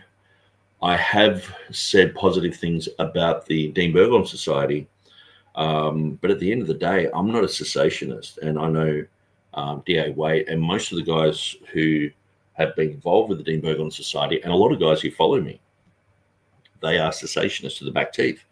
And we would have good debates on that, you know what I mean? But anyway, let's continue on. Tried with Fire says, okay, they're all just chatting between themselves. Following Truth says, the thing is with James White in his book, he doesn't just make incorrect assertions about the evidence for a reading. He doesn't include evidence, which I think is just as bad. Yeah, he just tends to make claims. And so I would really love to continue on with my critique of the James White book, because I felt it was really fruitful to go back through, because one of the reasons why I do the videos the way I do is because when I'm in front of you guys and you guys saying stuff in the chat, sometimes one little spark, one little thought, one little comment can direct me to think a certain way. And because, at times I'll prepare for it and I'll think about it, and, it might be a few days where I've got something on my mind. It just causes me to see things in a different light than when I'm doing my own personal study. And so when I was doing the James White examination, going through the 5 types of King James Version onlyists, just reading through it over and over, I was realizing, hang on, he's demonizing everyone here. And that's become quite a main point that I'm pushing, because so many people follow James White. They agree with his category systems. But then when I ask them and put them on the spot and say, okay, so do you think majority text people are King James only? They'd say, oh, that's silly. And it's like, okay, so how thorough are you reading his book? And you show them these type of things, and what it does, it shows them how sloppy the research is. And so I think it would be good to continue down that route of exposing the King James only controversy book.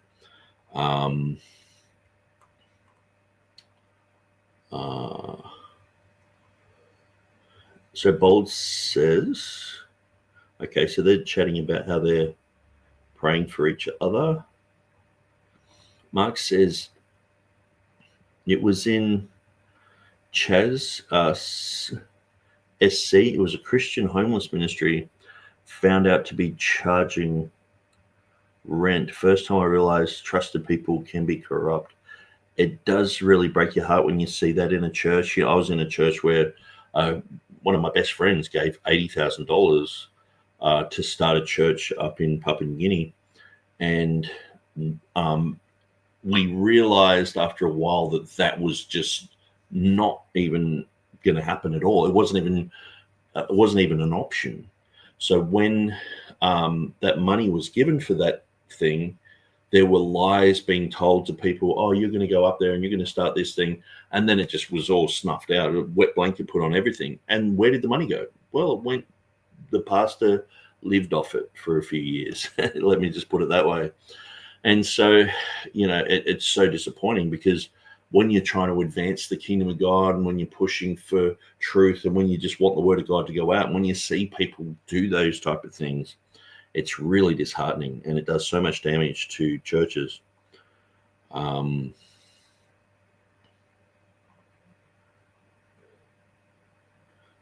Hilly Billy says, I've been thrown in jail by a lying cop. I learned that lesson years ago.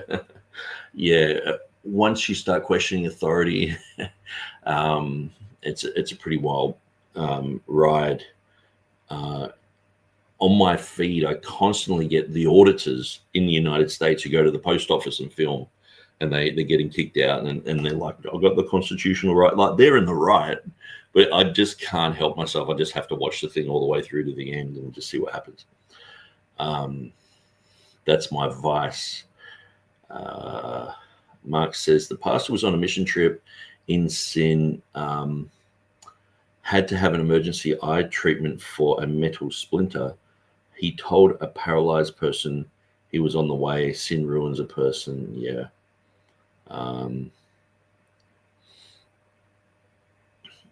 Okay, so talking about Australian birds, we actually feed a whole bunch of rosellas and rainbow lorikeets. If you Google them, you'll be like, wow, they're the most beautiful birds you can ever see.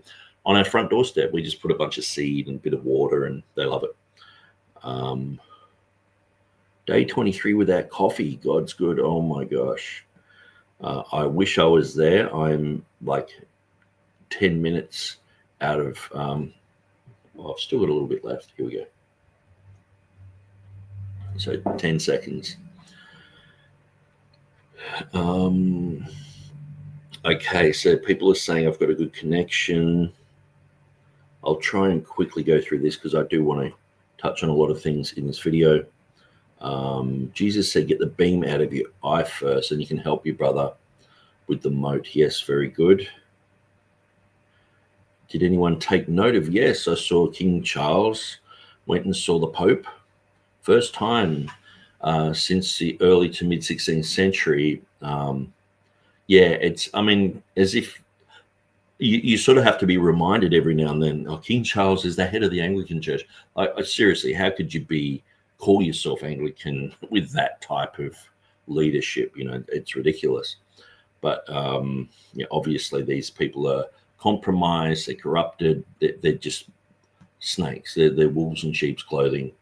And, King Charles has probably done way more for Islam than he's ever done for Christianity.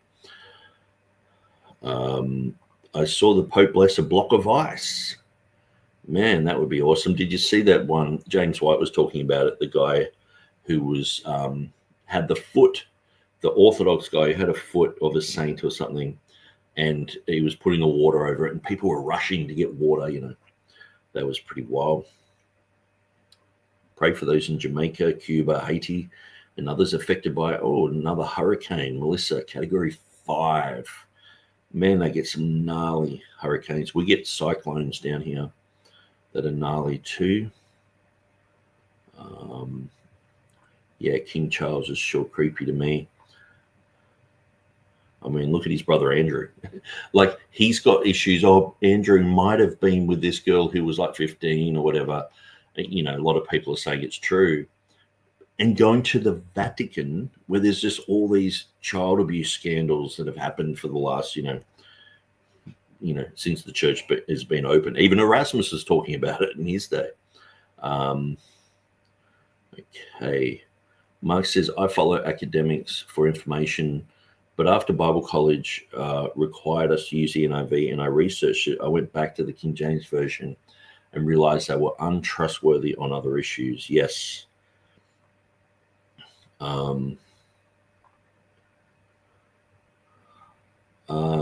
Following Truth says, personal question for Nick, how do you find the time to study as much as you do with such long vids, work full time and have a successful marriage?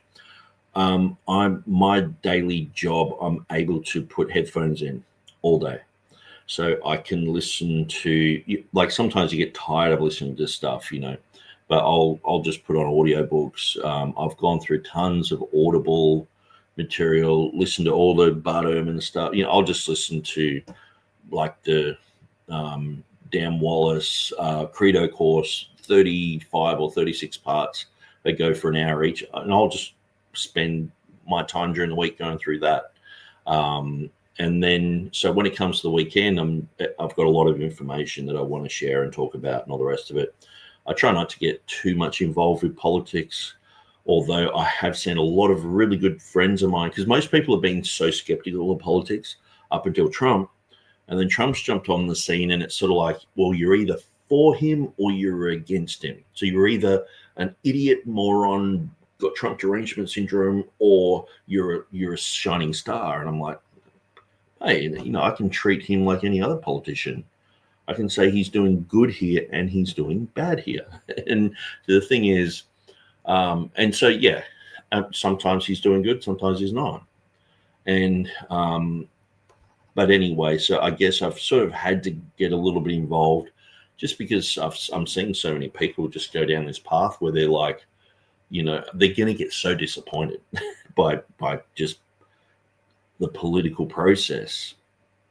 And I think the whole thing with Charlie Kirk almost saying like Trump is saving Christianity, this type of thing, I'm just like, now I have to get involved. It's one thing for the Clintons to say, hey, we love Jesus, or Obama to sit in a church service and have Kanye West do the song service or whatever. I mean, that's obviously ridiculously not real and not true and all the rest of it.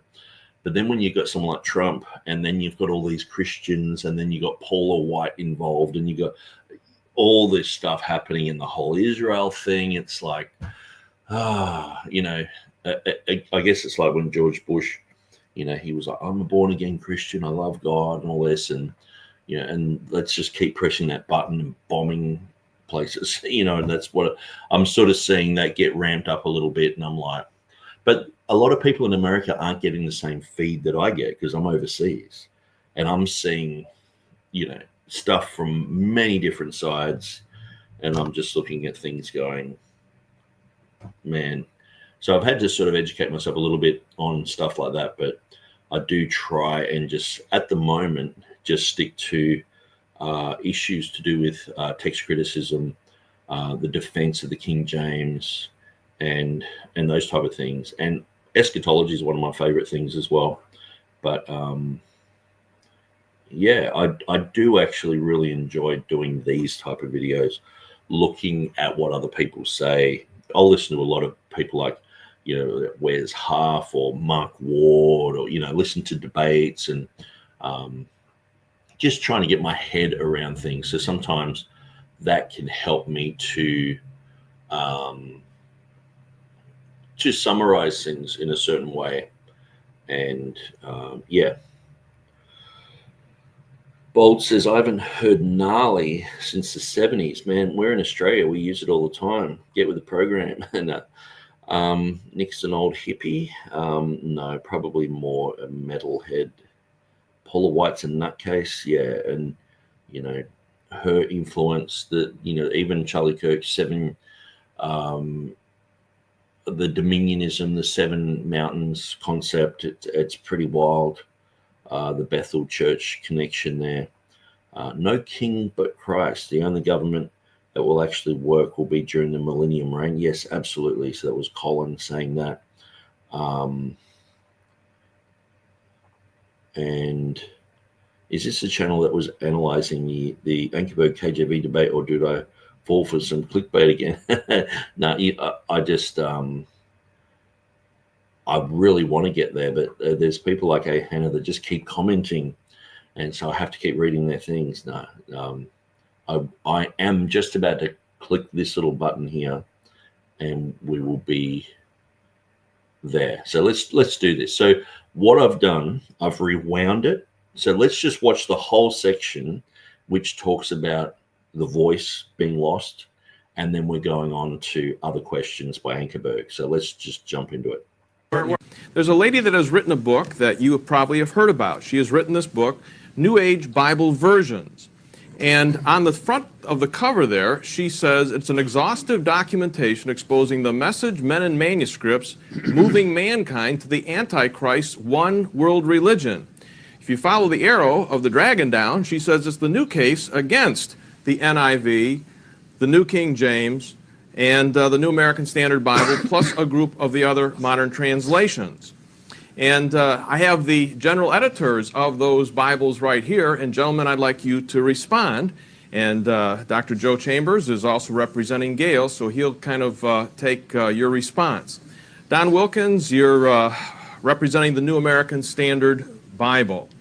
And Gale, in her book, she groups all of you together, and she says that the new translations, NAS, NIV, New King James, have an occult bent to them. They introduce New Age philosophies into the church. They spread mysticism and liberalism, and line by line they are changing the face of Jesus Christ and Christianity. Now, the people that read this book, it appears to them that she has a mountain of documentation to back up what she has said. What do you think about the evidence and the documentation in this book? Well, first of all, that book, oh, I'm losing my voice. Need a little water here first here. All right, hold on. We'll pick it up there when he gets his voice. Yep. It happened right there. There it is. There's documented right there, bro. Okay. It's coming back. Hold on. All right, you all ready? Try it out. Hi. Yeah, I think I'm all right now. All right. So we'll pick it up right there. All right. You ready? Okay. What do you think about the evidence and the documentation that she has produced? Well, let me tell you that when this book came out, the Ruckman Foundation, we realized that we had to respond to it eventually, that it was getting around and people were starting to make phone calls and ask questions and things like that. And so we spent 6 weeks going through it, or at least going through parts of it. I think she said she spent 6 years working on it, and frankly, we didn't feel like we had that kind of time to go through that. What did you find? We found, what I personally found is that virtually everything she says is wrong, or a misquotation, or it's a deliberate deception of people, misleading them about what facts there are. What do you think of her documentation? I think it's ridiculous. It's careless. It is full of holes. Everything I've seen in Ripplinger's book, virtually everything she says is either a misquotation or a misleading of the truth of people. And I'll give you a good example. She focuses in on, among other things, on Westcott and Hort. And these were fine men of the church, fine Christian men, who together put together the text that, as it's evolved in our use of it, has become the text that most of us use, and we think it's the best manuscripts. She says, she quotes his son, who wrote a biography about Westcott, as saying, Westcott's son writes of his father's lifelong faith in what, for lack of a better name, one must call spiritualism. This is page 407 of the New Age. Now, I looked at the books. I looked at the actual biographies that the sons wrote for each of their fathers, and what he actually said is, what happened to this guild, he's talking about a club that his father was in the end, I have not discovered. My father ceased to interest himself in these matters, not altogether, I believe, from want of faith in what, for lack of a better name, one must call spiritualism, but because he was seriously convinced that such investigations led to no good. And what he actually said was that his father dropped out of it because, in large part, of his lack of faith in spiritualism.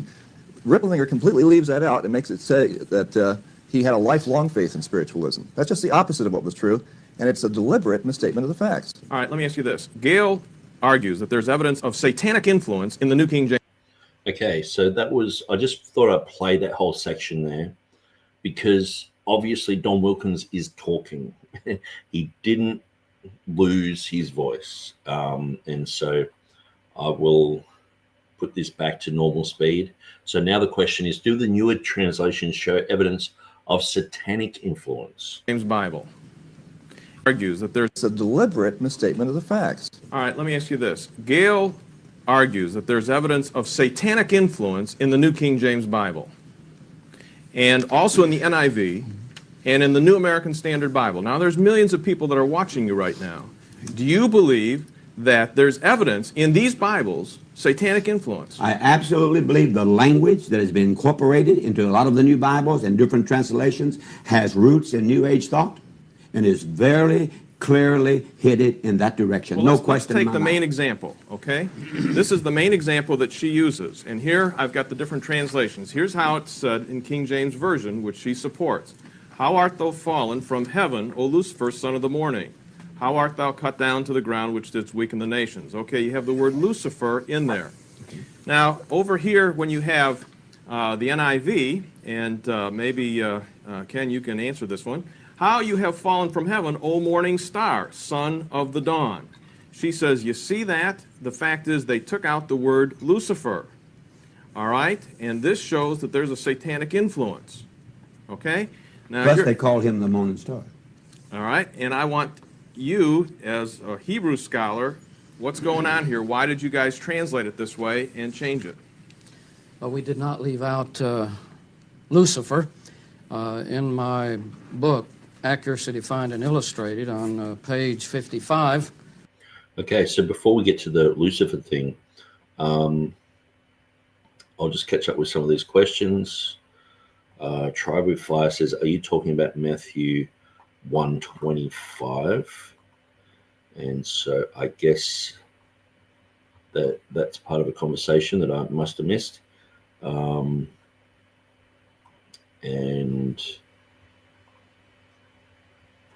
says, I couldn't hear him. His lips were moving, but I heard no voice. Oh, wait, my audio was muted. Okay. The triquetra on the cover of the New King James. Okay, so here is the New King James here. That's the original 1979 New Testament, okay? Now, look at that picture there. You can see that. Now, Texe Marrs says it's 666. It's got 3 6s there. Oftentimes he'll be looking at Walt Disney's name has 666 in it. You know, that's part of what he does. You know, the whole thing of looking into things and seeing, you know, sixes and the devil everywhere, sort of thing. So let me just show you something. A 3-leaf clover. Okay, so here's some details of a 3-leaf clover.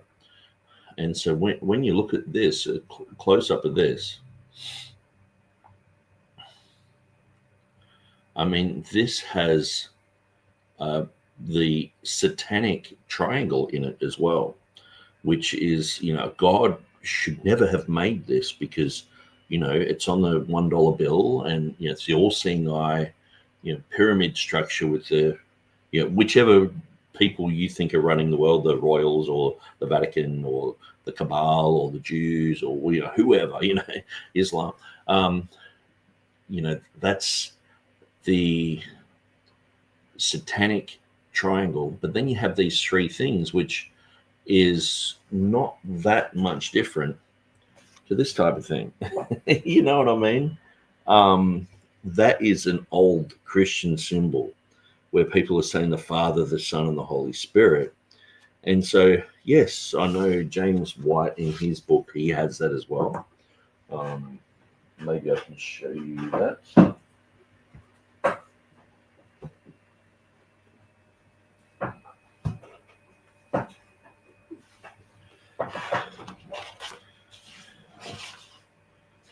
I'm pretty sure he has it. Maybe it was on his first edition and there was that much kerfuffle about it that he got rid of it. Yeah, I think it's gone now. He used to have that on the front of his book, that type of symbol. But I mean, what symbols does Satan own? Does Satan own the 5-pointed star? Okay, so just type in 5-pointed star fish. Here we go. God made this. You know what I mean? This is the handiwork of God Almighty. Jesus was like, yep, that's acceptable. That's beautiful. That's awesome.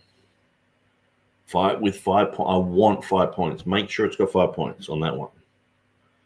And we're like 5-pointed star. If it's on a flag, that means that country is satanic. That's what Candace Owens recently said. So this is the problem with someone like Candace Owens.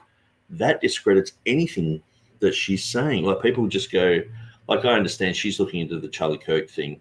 And I'm like, okay, well, at least someone's investigating it. It seems like lots of other people are following suit. But when she's saying weird stuff like that, it makes you wonder, well, what else is she saying that's weird, you know?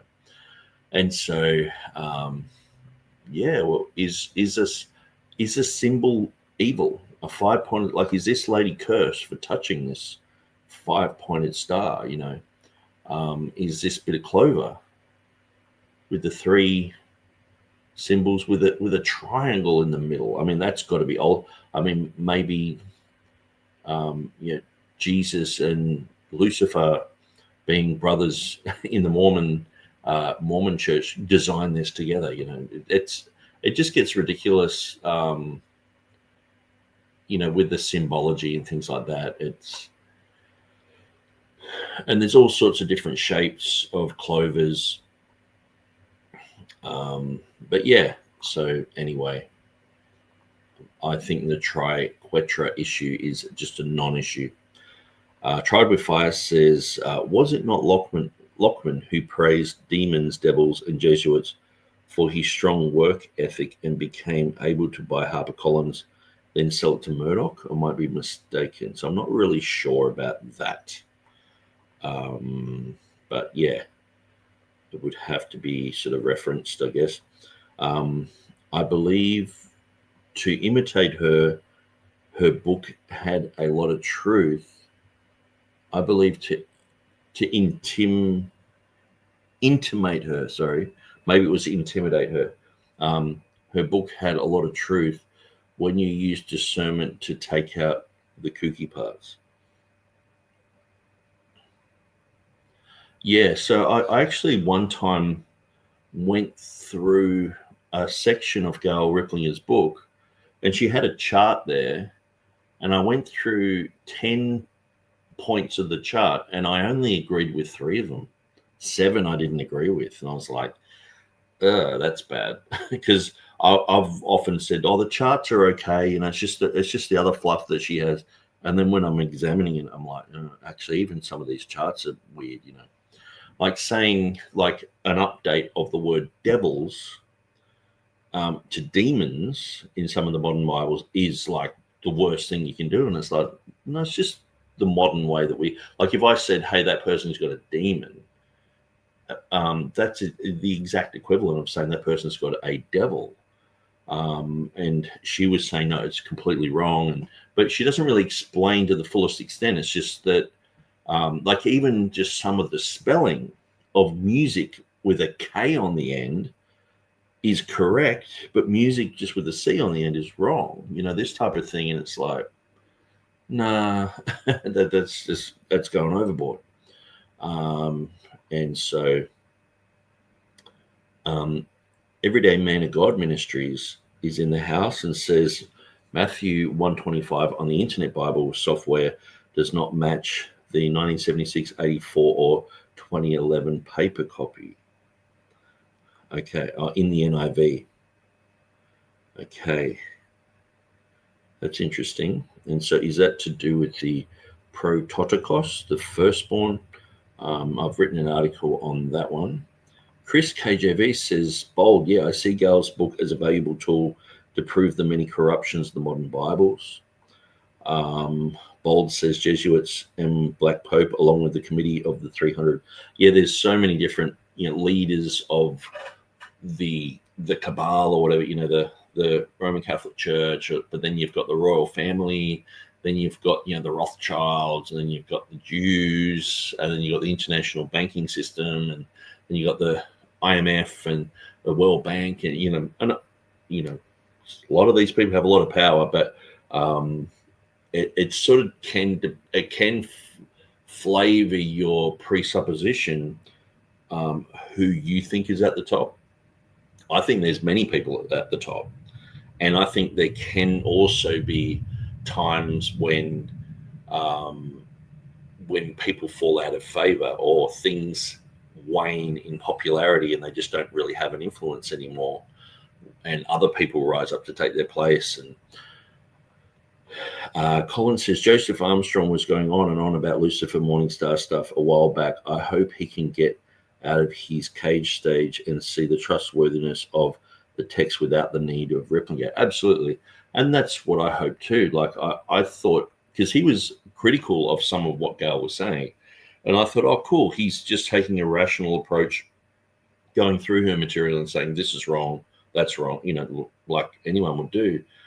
But it's sort of like he's just gone right overboard, and I really can't be bothered with his stuff anymore because he pretends that he's interested in what I have to say. And when I say stuff, he doesn't study it. He doesn't think about it.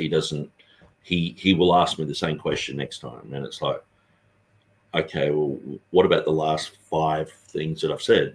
I've said the same thing over and over and over, and you're still not getting it. It's like, okay, well, dude, you go and sort out your stuff. you got some stuff to sort out.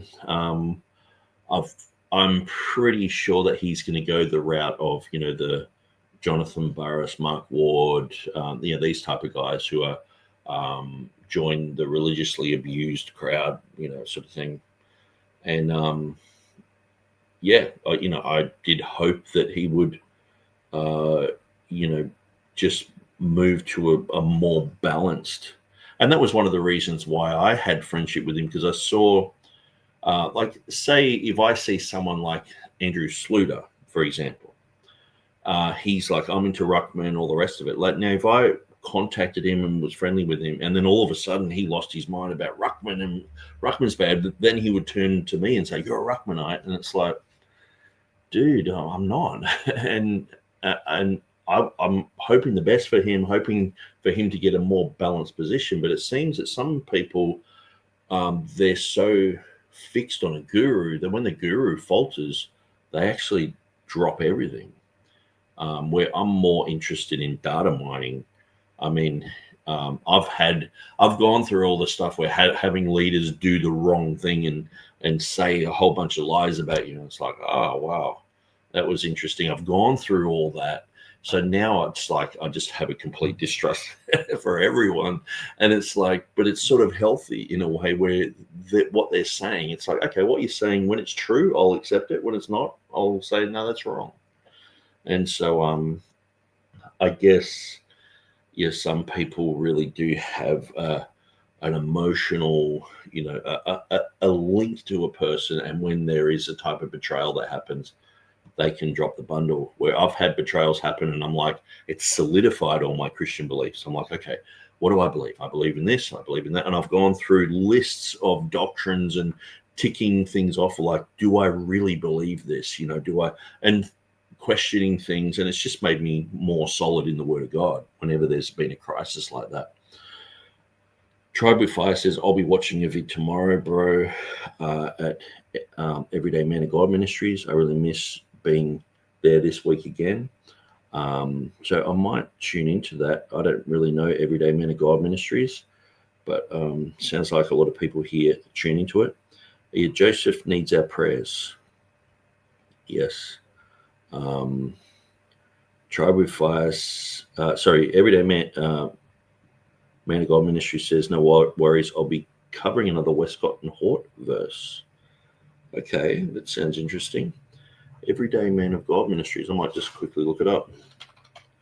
Everyday Man of God Ministries. Okay.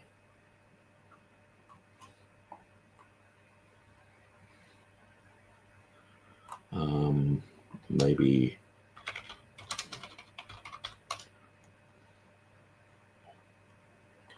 Every Man Ministries? Maybe not. Sometimes, yeah, that doesn't look like it. Just sub-U Man of God Ministries. Okay.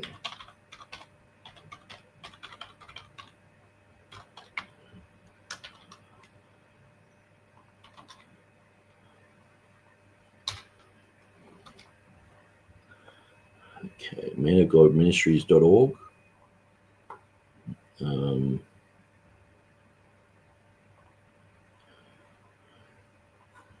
This one here.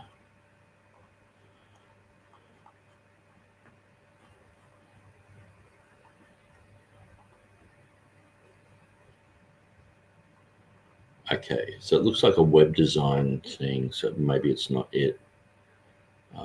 But anyway, if someone wants to put the link in the chat there to maybe even just the YouTube, that'd be fantastic. Okay, I've found the YouTube.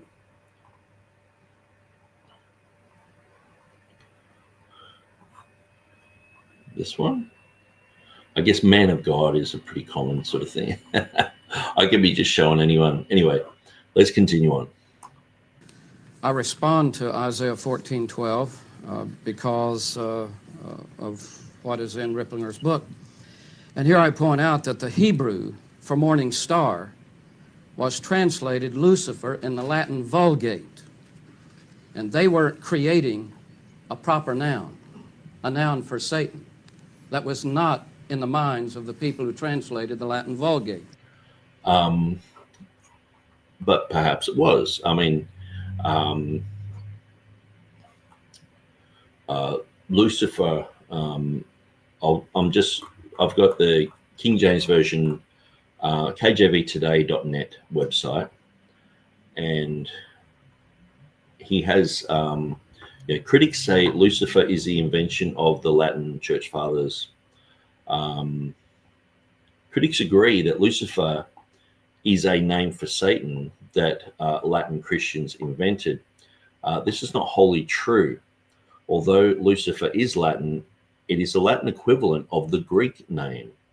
The Septuagint translates Hallel as Ephosphorus, which means dawn or light bearer. Lucifer from the Latin, lucis and ferere, means light bearer. Thus, Lucifer is the Latin equivalent of the ancient Septuagint translation of Hallel or Ephosphorus.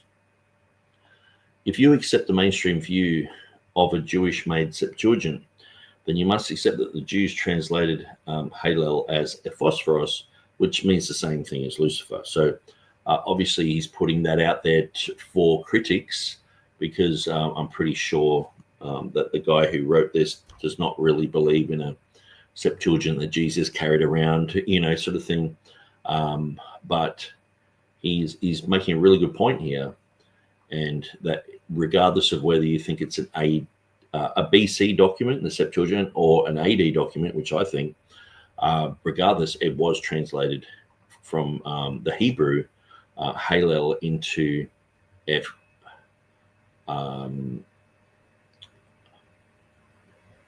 Eosphoros.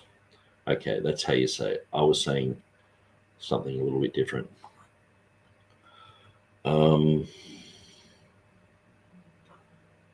Okay, let's continue.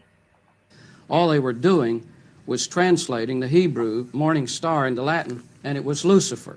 In other words, morning star, the equivalent of morning star in Latin is Lucifer. the word Lucifer. Absolutely. Light bearer. Light bearer. Yes. All So right. morning star in Hebrew went into Latin as Lucifer, and the King James Version translators then borrowed Lucifer from the Latin in its rendering. So they didn't even take it from the Hebrew. No, they brought it over directly from Latin. All right. Although morning star is the correct rendering, scholars have debated who is meant by the words, whether the king of Babylon or Satan or both. And then I tack on at the end, Christ, of course, is the true morning star. Compare Numbers 24:17, 2 Peter 1:19 and Revelation 22:16. Okay, Don and Dan got one more thing. Gail goes one step further and damns the NASB because you put a footnote that Morning Star also shows up in the New Testament.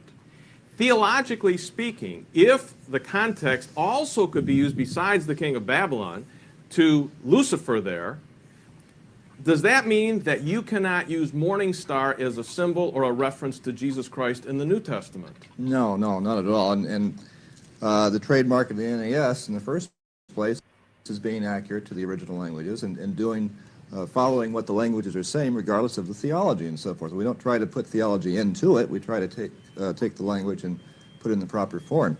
And if anybody, Ken's right exactly about the Lucifer. If anybody has any doubts about that, I have the Latin Bible right here. And what does it say? It says Lucifer. It says Quomodo Cecidisti de Kylo Lucifer, which actually means light bearer. Why was it removed?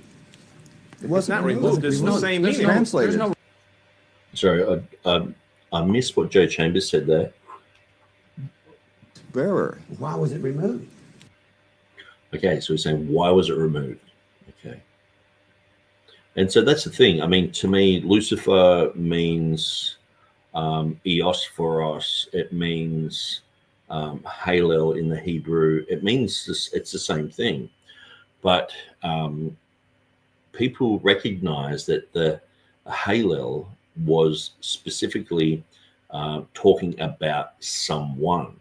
And so you can make pretty much anything into a noun or into a name. Oh, if you're talking about someone, you can give them a name which sticks. Like say something like the YouTuber. YouTuber can become a noun. You know, that can become your name. You can be known as the YouTuber. Like everyone goes, there's the YouTuber. Or you can be given a descriptive name. Like Lucifer is very faithful to the Hebrew. It's faithful to the Greek Septuagint there as well. These things just equal each other. And so there's and the thing is, with the King James translators, they were to translate things such as names as how they would be understood according to the culture of England at the time. So if you wouldn't say Paulos, because no one said that, you would say Paul.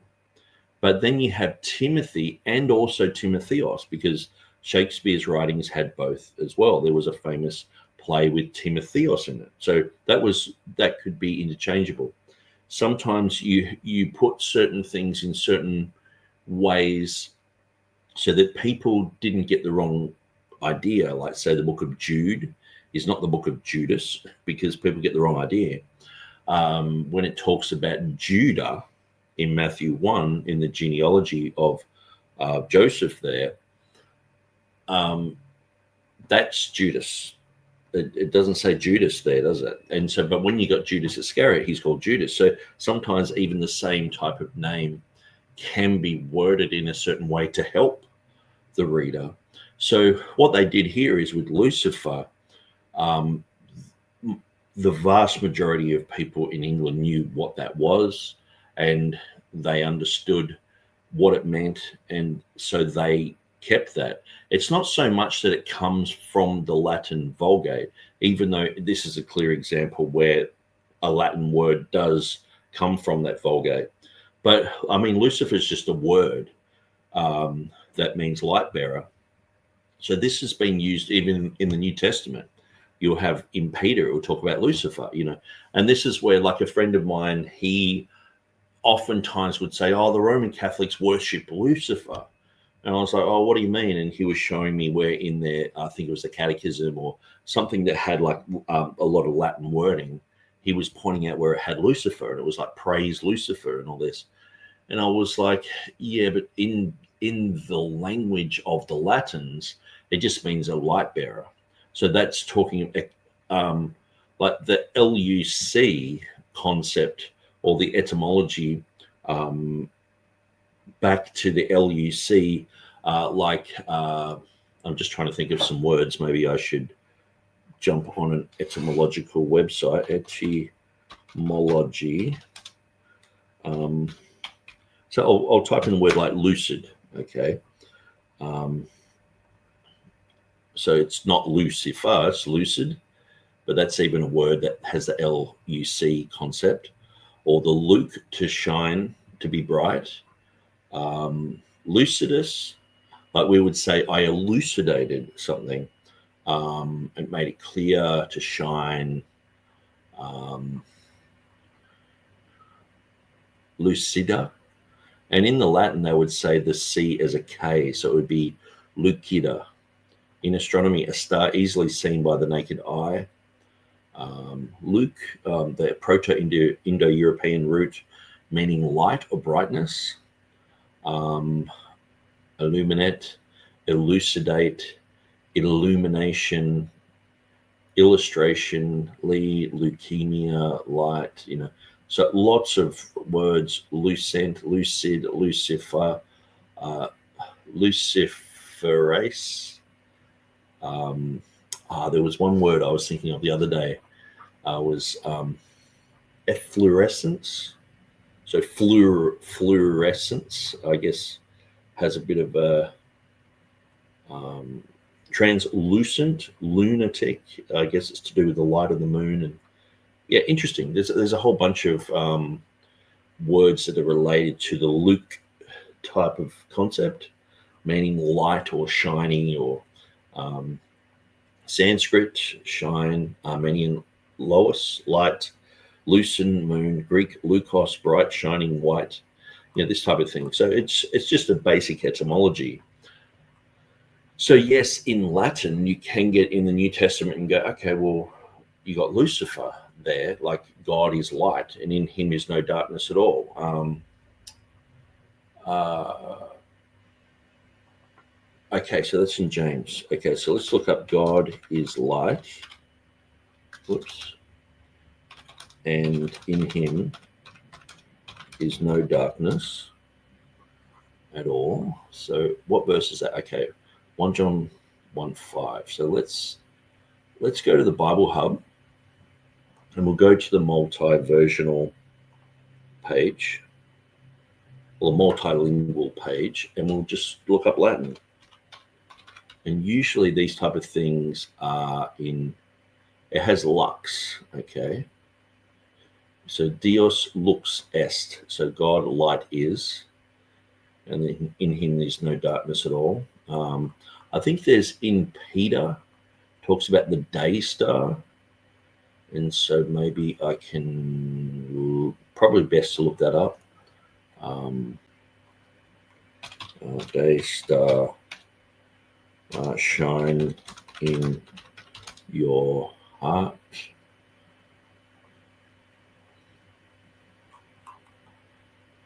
Second Peter 1:19. So let's check that one out. Go to Latin again.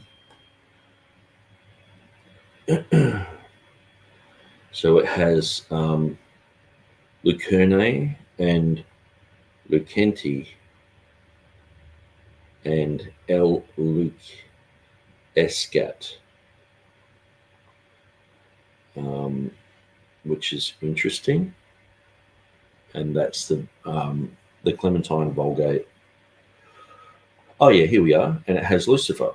So it has the direct word here. Now, is that evil? No. We use words all the time. Now, the thing is, the reason why some people's alarm clocks go off in their head and the hair stands on the back of their neck is because usually, Lucifer, it's like, okay, like we're coming into Halloween, you might have certain words that are always just associated with evil. So when you see something like this, like the day star arising in your heart, and it's Lucifer arising in your heart, you're like, hang on, this is ridiculous. But the thing is, say like even the word Satan, Satan comes from the concept of an adversary. So even in the Old Testament, sometimes it's directly talking about Satan himself as that person, but sometimes it's just talking about someone who is opposed. It's an adversary. So we can do this, like say, I'm just trying to think. I mightn't have a good example, but yeah, for the Latin people to use this word just means, the day star, okay, in Latin, and that's fine. But for the English-speaking people, this had become a name, and it became a name, Lucifer. And when you read in the context, how you have fallen from heaven, O Lucifer. And so it's very clearly talking about that. And so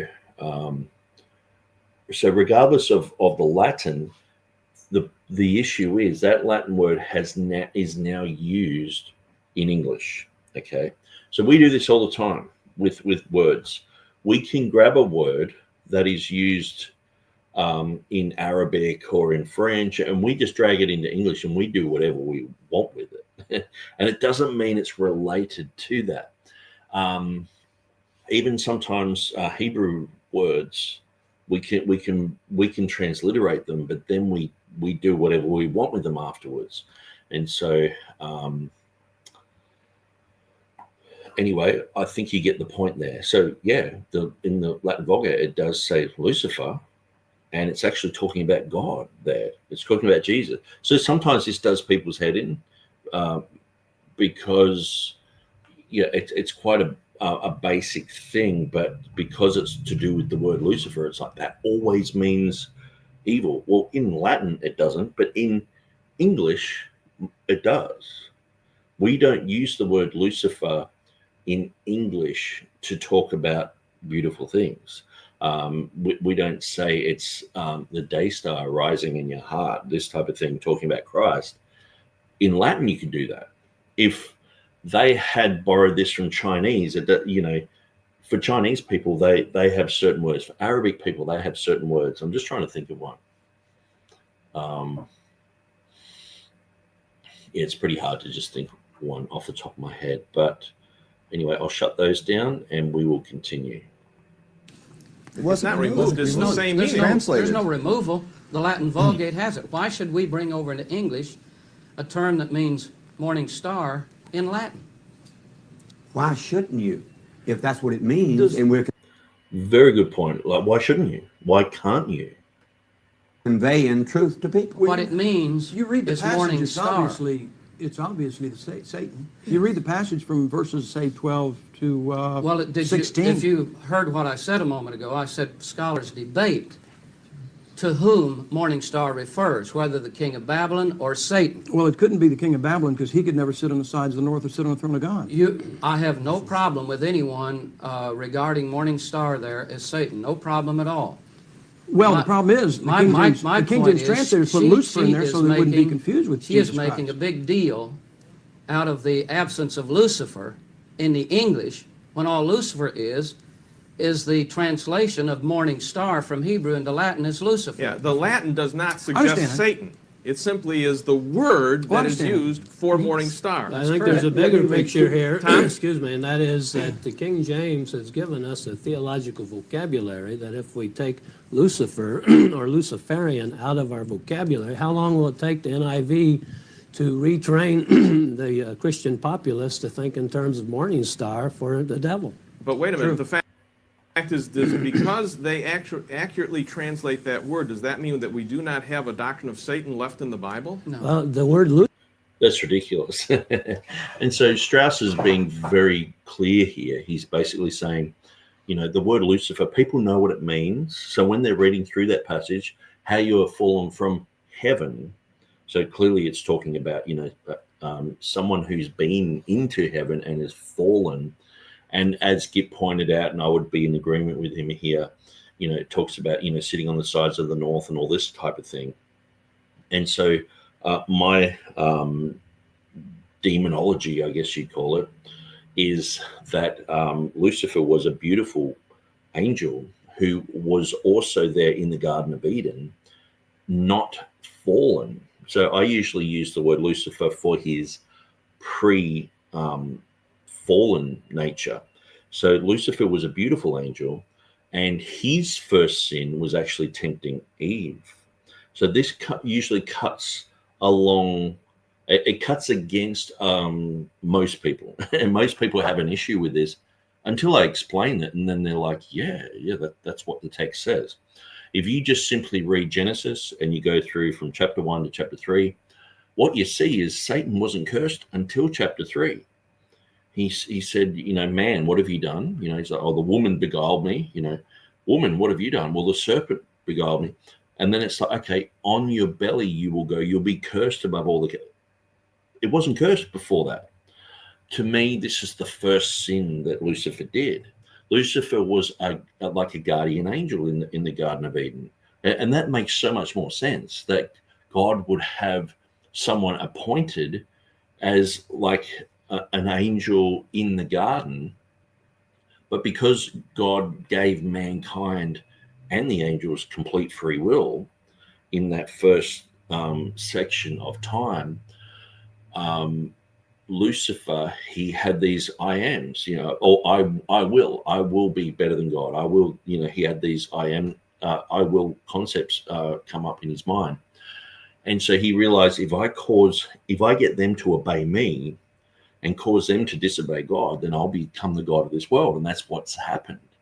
And so Lucifer is a murderer from the beginning. He's a liar. He's like, to think back to what I first believed when I got saved, people were like, well, the Garden of Eden, God just put Satan in there just to, sneak around the garden and all this sort of stuff. It's like, look, you've got a whole universe out there. Can't he put Satan on Pluto? Because usually in the evolutionary mindset of a lot of people, the war in heaven happened way before, and then Satan fell. But see, at the end of the creation, God looked at everything and said, it's all good. He didn't say it was bad. Now, I've heard one guy who was very influenced by Calvinism. He said, oh, well, the only place where he doesn't say it's good is after he made the fowls of the air. He didn't say it was good. So that's probably where he made the angels and they fell. But at the end, the summary is it's all good. So you got creation made all good, okay? God makes Adam, he creates Eve through the rib. And then you got chapter 3, here you have this Satan who tricks Eve. Why is Eve talking to this thing? Why is it there? Well, it's a protective angel. God has appointed it, but he's given everyone complete free will. Now, my understanding of the free will in that, what I would call a dispensation of innocence, is that God gave complete free will. So he said to man, do this, do that, name the animals and, tend the garden, just don't touch this tree, etc. And so the free will was, if just say you've got kids and they say, hey, can I borrow the car keys? I want to go out for the night with my friends, and you completely trust them. If you were to give them the car keys, but you had a GPS tracker, you were watching everything on video cam and all the rest of it, that's not really trust, is it? Trust is you give them a freedom. And so that's what happened in the Garden of Eden. That's from me reading through Genesis 1, 2, and 3. That's what it seems it has happened. And also through to chapter 6, when God flooded the earth, you can see that he says he regretted that he actually made man on the earth. So something's gone wrong. It's not, God's not a schizophrenic where one minute he's saying it's all good, and then the fall happens, and then he's like, well, this is still all my plan. But then in chapter 6, he's like, oh, I wish I'd never done this. God's not like that. God made everything. He gave man free will. Man destroyed this. Man caused the problem, and because of Lucifer also. Lucifer deceived mankind. the woman was deceived, and she gave to her husband, and he ate as well, and they fell. And so, yeah, this is a, like, oftentimes when I'm explaining this, people's alarm bells are going off, but it's like, to me, this is just a simple reading of the text. So my understanding is Lucifer, I would usually in English use the word Lucifer for the one who hadn't fallen yet, but then when he tempted Eve, that was his first sin as well. He fell, she fell, Adam fell. And so it was just an absolute mess. And they were all cursed to a certain degree from that point on. Or else God would have turned up and said, oh, what's happened, Adam? Adam said, well, the woman gave me. The woman said, well, the serpent beguiled me. And then God would have said, well, serpent, you're already being cursed. We've gone through this before. This great battle has happened in the heavens. And so how do I explain that? Well, when all that happened, Satan, because I believe he was, you have three main archangels. You have Gabriel, you have Michael, and you have Lucifer. Lucifer just took a third with him when this fall happened. So he fell, he took those with him, and I believe they exercised their free will in saying, hey, this is our world now. I've become the God of this world. And I don't think he knew all the ramifications of what would happen to him, but he's obviously completely self-deceived. I mean, even when he's tempting Jesus, he's saying, look, all the kingdoms of the world I'll give to you if you just bow down and worship me. I mean, what type of psycho does that? But Jesus knew that after just 3 years he was going to die on the cross.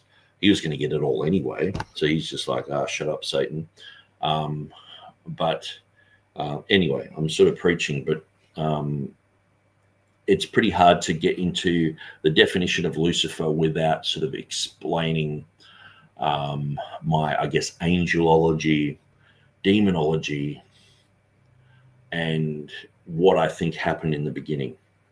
And so to me, Lucifer is a great reading. It's very explicit. It describes exactly who this was, a beautiful angel, and Lucifer has become Satan. He's become an adversary of God. I'll just play a little bit more and then I'll read some of these comments. Lucifer, though, and we use Luciferian and so on. This is all part of our vocabulary. It's been around even from the Vulgate. But the fact is that the concept of Satan, the person of Satan, and what is said about him comes from statements made in Scripture. Mm-hmm. Okay, we don't have to make up anything. But even just in what Ankerberg's saying there, he's using the word Satan. Now, just say I was to get rid of the word Satan in the Bible and just use the word adversary. Now, we use Satan, like the Shaitan is Hebrew, you know. We use Satan because in English that's come over from the Hebrew. It's just become the name of the devil. Now, sometimes you have to show people that it does just mean adversary because some other people beside Satan himself are called the adversary. And I think even David at some stage is called a Shaitan, you know, because he's an adversary, you know. I could be wrong there. I just remember going through and arguing with Christadelphians about this because they don't believe in the devil. They believe that we are the devil is our sin nature or something like that. It was weird. Anyway. So the Shaitan, but he's using that word. What if we just deleted Satan from the Bible and we just use adversary?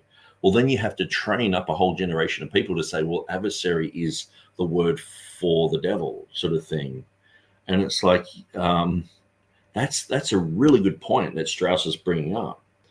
And I think that is a really strong argument to keep Lucifer. And so let's continue. The fact is we've got other places in Scripture. Satan didn't disappear because this word is interpreted one way or the other in terms of that. If the true statement. All I'm getting to is, are they wrong for absolutely defining the word the way it actually was meant to be said? But the English populace for and this is what Ankerberg's basically saying, like, we've got a word for it, but we want to expound on that sort of thing and explain what that word means, which is, you know, it's like with the Young's literal translation.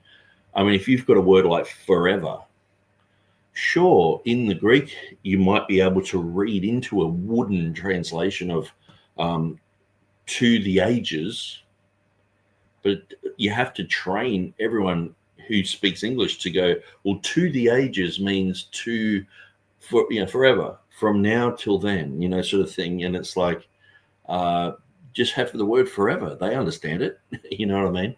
So this is a very good point that's been brought up.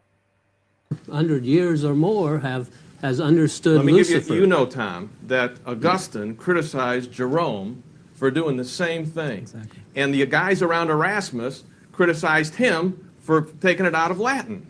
In other words, this is the same criticism anybody that's ever translated the scriptures in any language has caught from the people.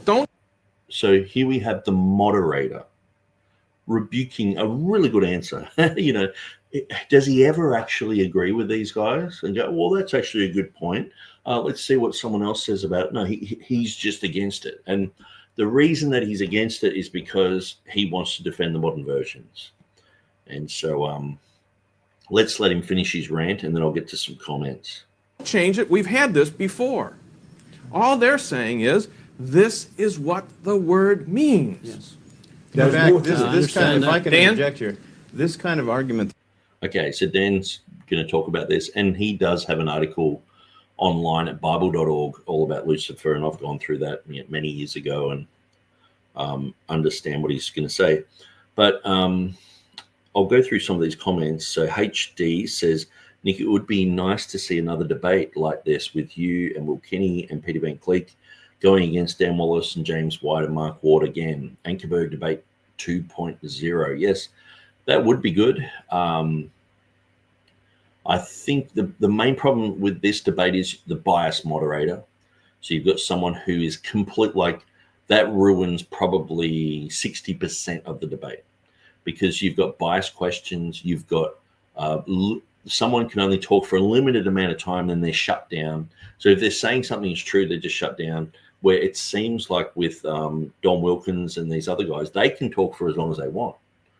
And then other questions are asked for them to elaborate and talk more about their material, where these guys are just shut down, talked over, rebuked. And so it's, but yeah, definitely having a proper moderated debate, that would be fantastic. And I think I've gone through enough of James White's material and Wallace and Ward to run rings around those guys, and especially like someone like Peter Van Cleek and even Will Kinney. I think we would absolutely walk over these guys, and that's why I do a lot of this material, because I was pushing for debates. It's like, let's debate, and I still put it out there. I'll debate anyone on the King James issues, on the Textus Receptus issues. And there's not people that no one's lining up. Like TurretinFan might want to debate every now and then. But, I had like SoCal Preston, he was pushing for the whole apocryphal debate. And I'm just sort of like, it's more like a bigger issue than just this. And I didn't really want to spend so much time on just something that was a real niche thing of a King James onlyist who believes the Apocrypha. But it does seem to be a growing type of thing. But TurretinFan did a pretty good job in his debate. But I'm not getting offers. Hey, I'll debate you on the Johannine Comma. I'll debate you on Revelation 16:5. People don't seem to want to debate me, and so. But yeah, that'd be fun. That'd be fun. Tribe with Fire says yes, that was the link. So I did get this one. So I'm pretty sure this is it here. Everyday Man of God Ministries. And so I'll subscribe to that one. And yes, influence of Westcott and Hort on modern Bibles, Matthew 1:25. Okay, looks good. I'll check through those. Very interesting. I have watched that. ESV boss fires a KJV only's work. I have watched that. I must have just come up in my feed. Well, what I do too is most of the time I just search for Textus Receptus and then go to, so I'll do it now. Textus Receptus, and then I will go to filters and go this week, and then it will give me all the videos that are to do with the Textus Receptus. And so that's the one we're in now. So sometimes I'll do that, but also I'll type in like King James only or something like that. Because actually I watched this one the other day. You can see the ones that I've watched have red underneath them. This one here, I was watching that, got halfway through, and it was sort of was interesting. Okay, this one, Erasmus and the Textus Receptus, 5 days ago. Okay, that would be an interesting one to watch. Because sometimes too, even if a critical text person does a whole thing on Erasmus, sometimes they're just saying like truth about him and his character or where he lived, and it's like, oh, I didn't realize he lived there as well, you know. And so it's all educational. And I think too, the more that you listen to contra argumentation, the more you can just see through it. So yeah, that's what I usually do. Type in Textus Receptus or, you know, King James or, you know, this type of thing, and just go through the week, and I'll pick a few little topics out of that. So I'll shut that down because I just subscribe to Everyday Man of God Ministry. So yeah, that looks like a really interesting one. So maybe everyone can go there and subscribe. What's he got? 4,000 subscribers, 818 videos. That's a lot. Cool. All right. I'll shut that down. And let's keep with these comments. Bold as a lion says, yeah, that'd be awesome, HD, but James White won't agree to it. He knows Nick would prove him wrong with just the facts, and James White is a great gaslighter and deflector. Yeah, and I've seen, you know, James White is getting older. He's not as quick as he used to be, and he just tends to make things up. I think he realizes over the years most people don't fact check. He just wins the debate, you know, because of confidence and personality and all the rest of it, and he walks away not really caring that people are going to fact check everything and say, hey, you said this, it's wrong. HD says, Lucifer, light bearer, example. So it's like taking out your name, Nick says, and replacing it with King James onlyist. Yes, it becomes a name. You're a KJV onlyist, you know.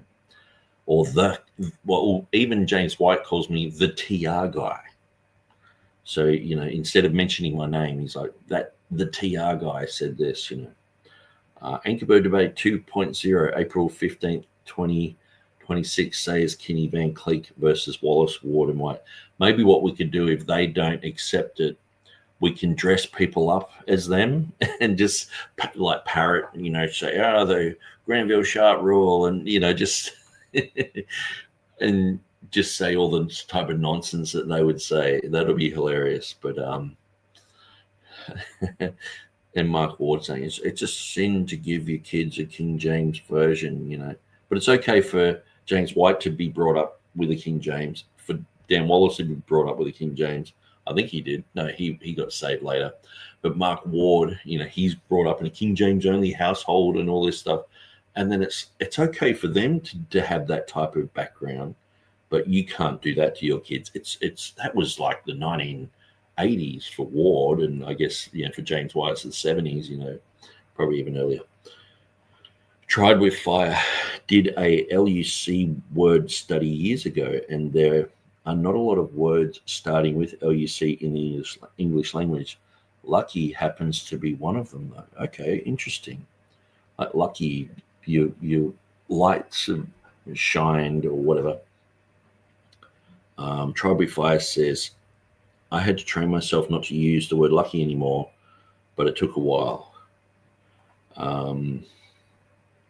Yeah, very good analogy, HD.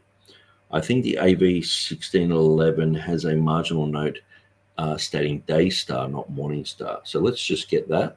So we are in Isaiah 14, King James Version 1611. Here we go, original Bible. And we'll click straight on it so we get the high definition pick. So what was it? Isaiah, 14:12. How art thou fallen from heaven, O Lucifer, son of the morning? How art thou cut down to the ground, which didst weaken the nations? So it has or day star. Okay, so that would be an interesting thing. Maybe Textus Receptus Bibles. Let's go there. TextusReceptusBibles.com. We'll just check some of these older versions. I'll keep going through these comments. Receive text at receive text. So it looks like Christian McShaffery has changed his name from pure words or something like that. I can't remember what he used to be, but I volunteer to host a 2.0 debate at our local church and pay for the hotel accommodations for all participants. That would be awesome. Yeah, that would be pretty wild. And so, yeah, that would be hilarious. Okay, so I'm going to try and get the interlinear here. Emrio3 says, hi, everybody. How's the weather in Australia, Nick? But don't we all have names with meaning? Emet means truth in Hebrew. This is common sense. All names have meaning. Does a definition negate a name? Exactly. It's just because they've done it, they need an excuse, and it's like, oh, well, we've just put the meaning of it. Okay, so where were we going? We were going to Isaiah 14 and verse 12.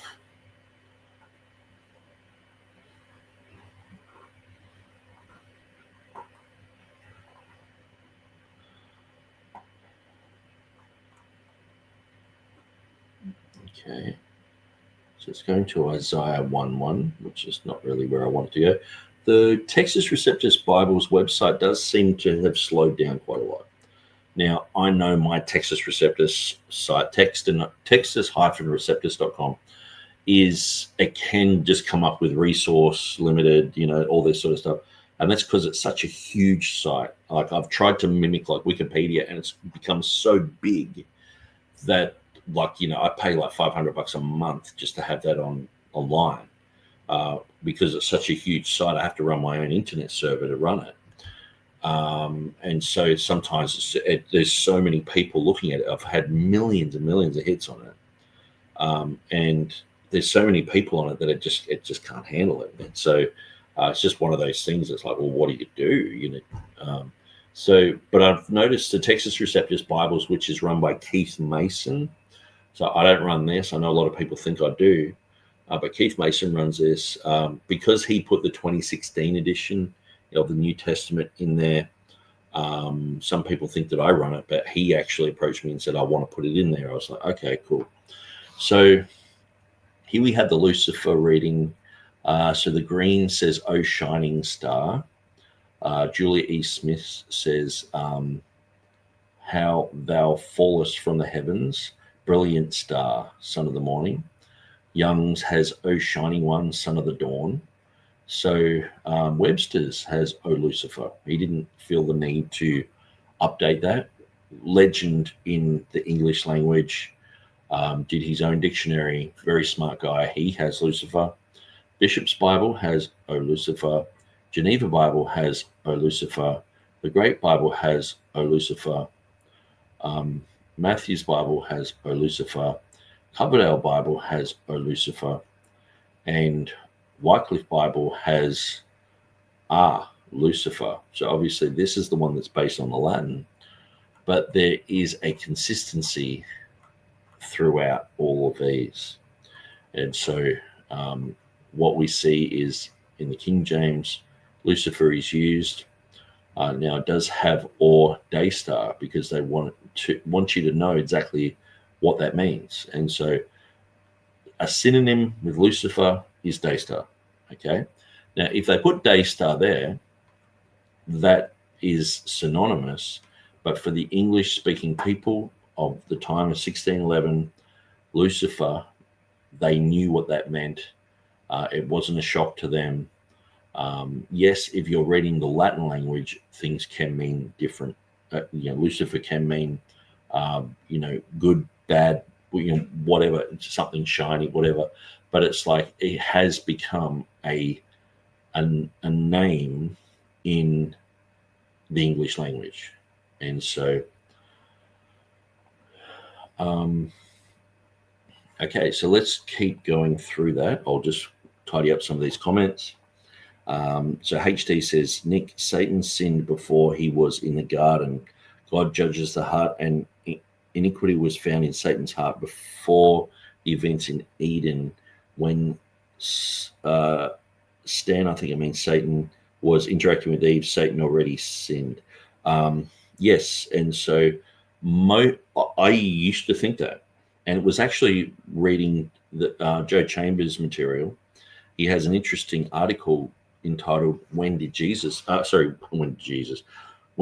Satan fall? So I'll type that in, when did Satan fall? And that is by Chambers. Now I'm pretty sure it was Terence Chambers, his son, who I recently blocked from the Textus Receptus Academy. Because he was just trolling, really. But maybe I can put that in brackets. Terence Chambers.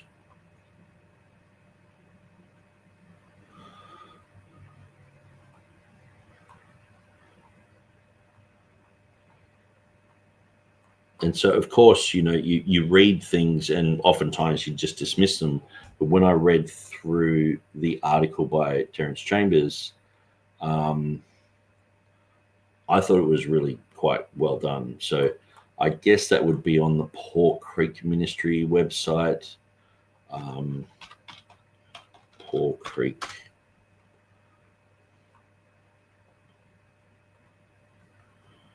Okay, when did Satan fall?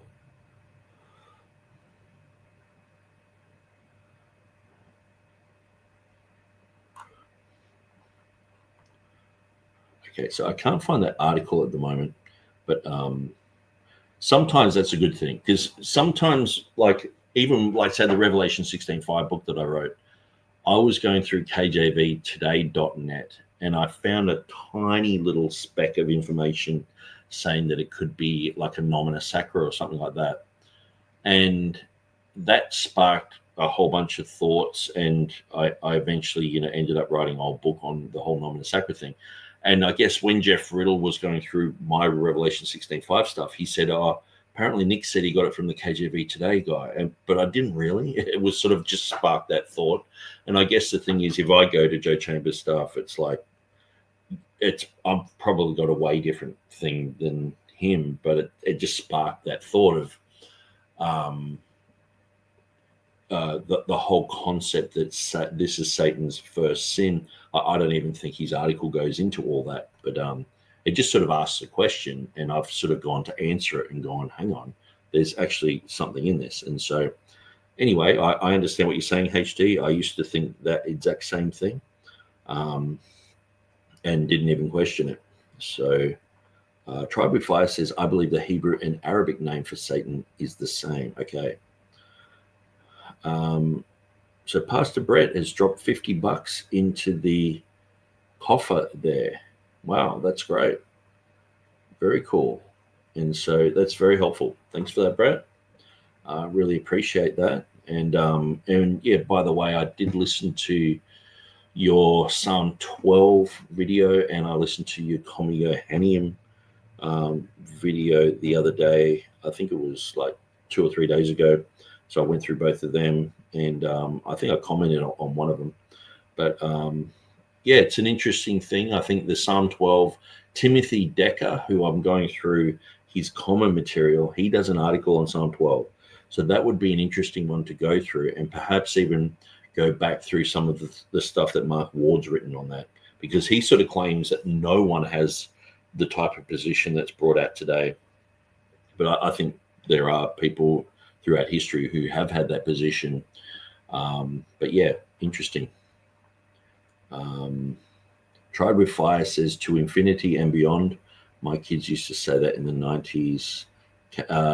Pastor Brett says KJV all the way. Everyone's catching up with Brett there in the chat. So I'm just skipping over some of these. Revolution, I need to step up my game if you're watching. Thank you. That's cool. I am always looking for new things to tickle my ears. None, just new information, new perspectives, and sometimes people just sprouting truth. And I know the people in this chat, if they're recommending someone, I don't take that lightly, because the regulars here are very well schooled in a lot of this and teach me heaps of things. So now I know where they're getting it from. Helg says Gipp could have been a good defender of the King James Bible if he would just stay away from the specific wacky parts. He has even written a comparison of the Nestle Alarm 26 and Nestle Alarm 25. Okay, interesting. I think that's where, some of these guys on the Ruckmanite side, that they can say some good things, but it's just that, I think it's just that association with Ruckman and just the constant praise of Ruckman. It's sort of like, I guess it's like with the new IFB guys always saying Anderson, there's Anderson, and so some of those guys are King James guys too, and they'll come out with some interesting things and some good material, but it's always the Anderson. And then one thing that's amazing, if they go anti, they become like full on, like you look at the moment, the new IFB is just like anyone who's left is just absolutely attacking Anderson. It's like you're either 100% for him or 100% against him. And this is this whole problem of an unbalanced leadership sort of thing, where some people are saying things that they've seen for 10 years, but they couldn't say it. Now they're out there like it's all coming out. So we should be able to say to someone, hey, look, you're being a jerk. Hey, look, you shouldn't say that. Hey, but the thing is, if you say that in those type of churches, you're out, sort of thing. But anyway, I don't really know that much about the church structure of Ruckmanism or Ruckman Baptist churches or anything like that. But I know they can be pretty gnarly. They fully attacked me when I said Ruckman was racist, which he pretty much admitted that he was,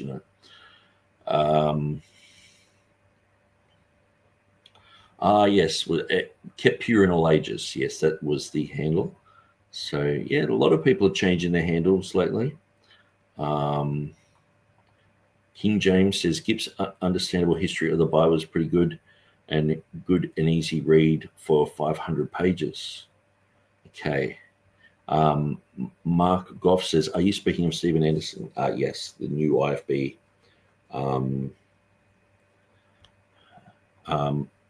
Everyday Man of God Ministry says, I still have not read anything from Gipp. I've read through some of his answers stuff. Went through when I was doing my Easter material in 2005. I read through his stuff, through James White's stuff. Both of them had the wrong understanding of Easter, thinking it was a pagan festival. In the research that I was going into, people like Scott Jones had written articles on it, and it just made so much more sense that Easter was the word for resurrection from the Germanic, from Auferstehung, which means resurrection in German. And it seemed that Sam Gipp and James White were both into the conspiracy theory popularized by Alexander Hislop. And so I guess I've looked through Gipp's stuff, which probably for audiences in the 90s before the internet, it was quite common to think a lot of his answers. But I think, I guess these guys haven't really been that quick to sort of go, okay, I was wrong. Let's tidy that up. Because, the answers book is still the same today. You can download it for free off the Chick Chat website. It'll still have all the same misinformation about Easter, which to me is kooky. You know what I mean? It's like, to say that Easter's a pagan festival it's simply not. It's been so thoroughly discredited that it's sort of like to say that the King James translators put it in there thinking that it was, the pagan festival of Easter was coming and all this sort of stuff. It's just simply not historically valid. And so what I found when D.A. Waite was confronted with that material, he put some of my article in his newsletter straight away.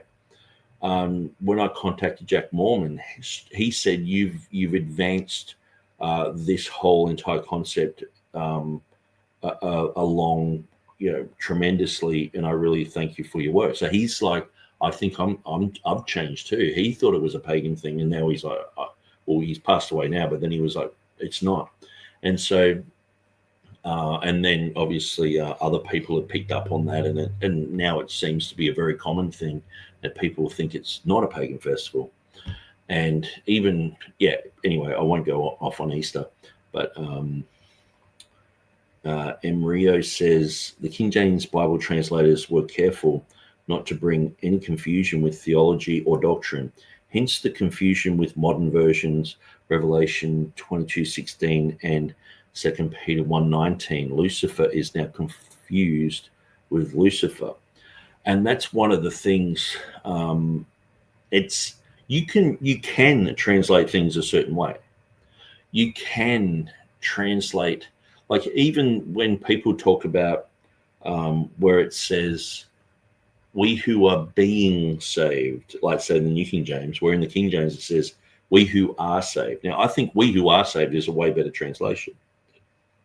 But is there a possibility of translating we who are being saved? You can say it that way, but it's so awkward.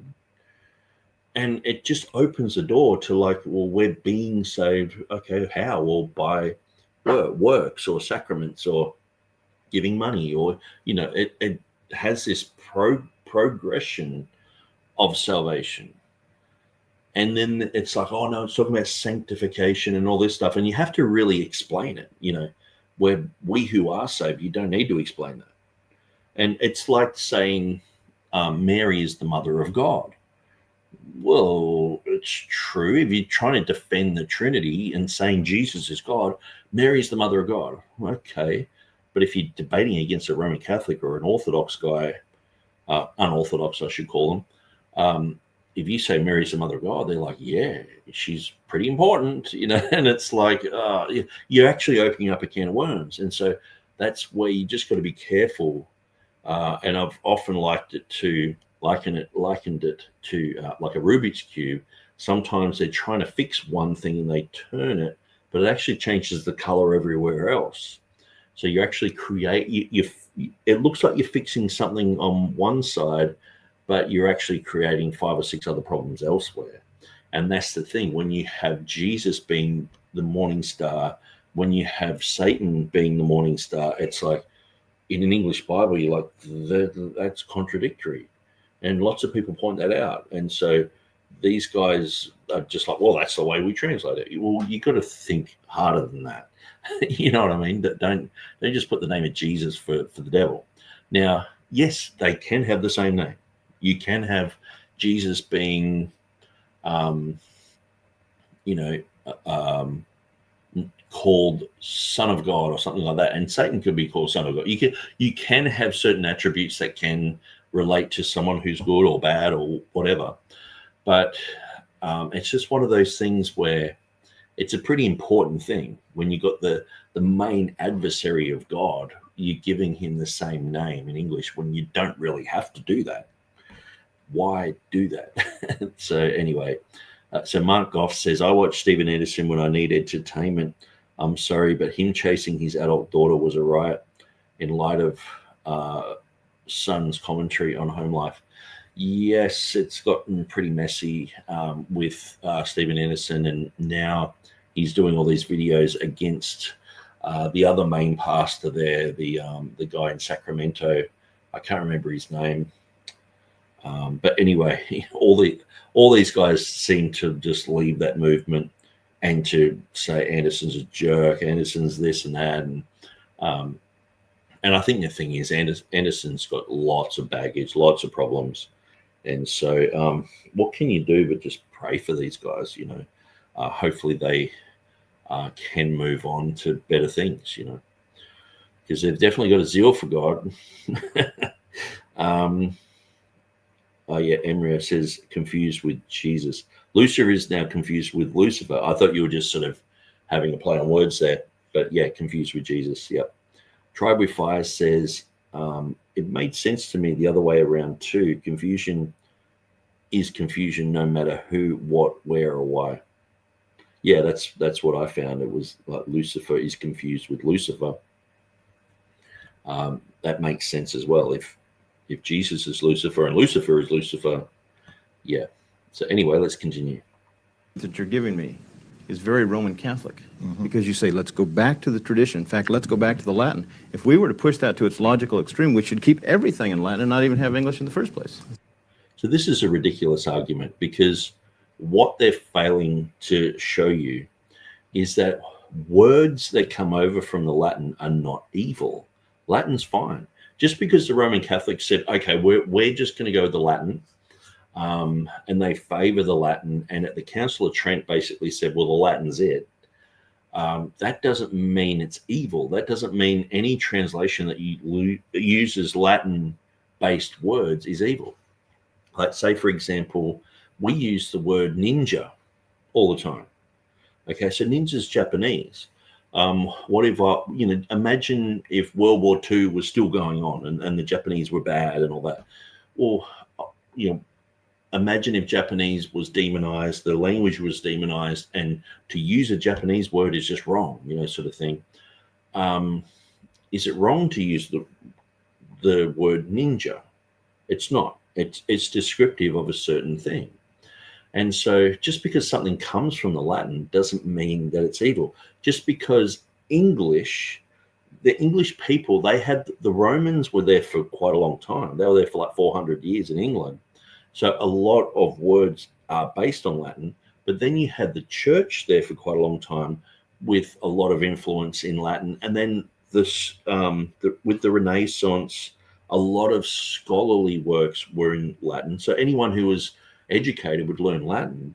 So that's a huge influence of a language, regardless of whether it's biblical or not. There are certain other words that come from non-biblical sources that are popular in English as well.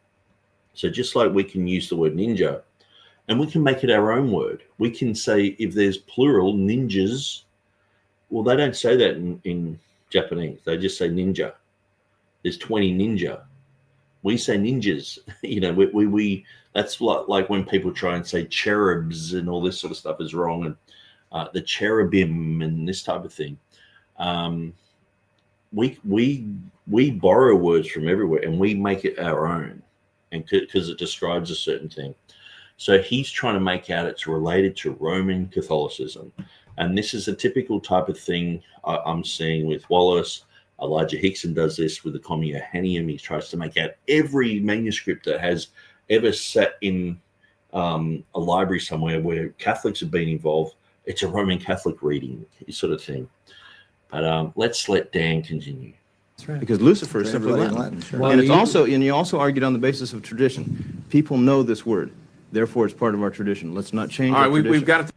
And so then they cut it out. But of course, if you don't make a Bible translation and go, well, no one knows this word, so let's run with it.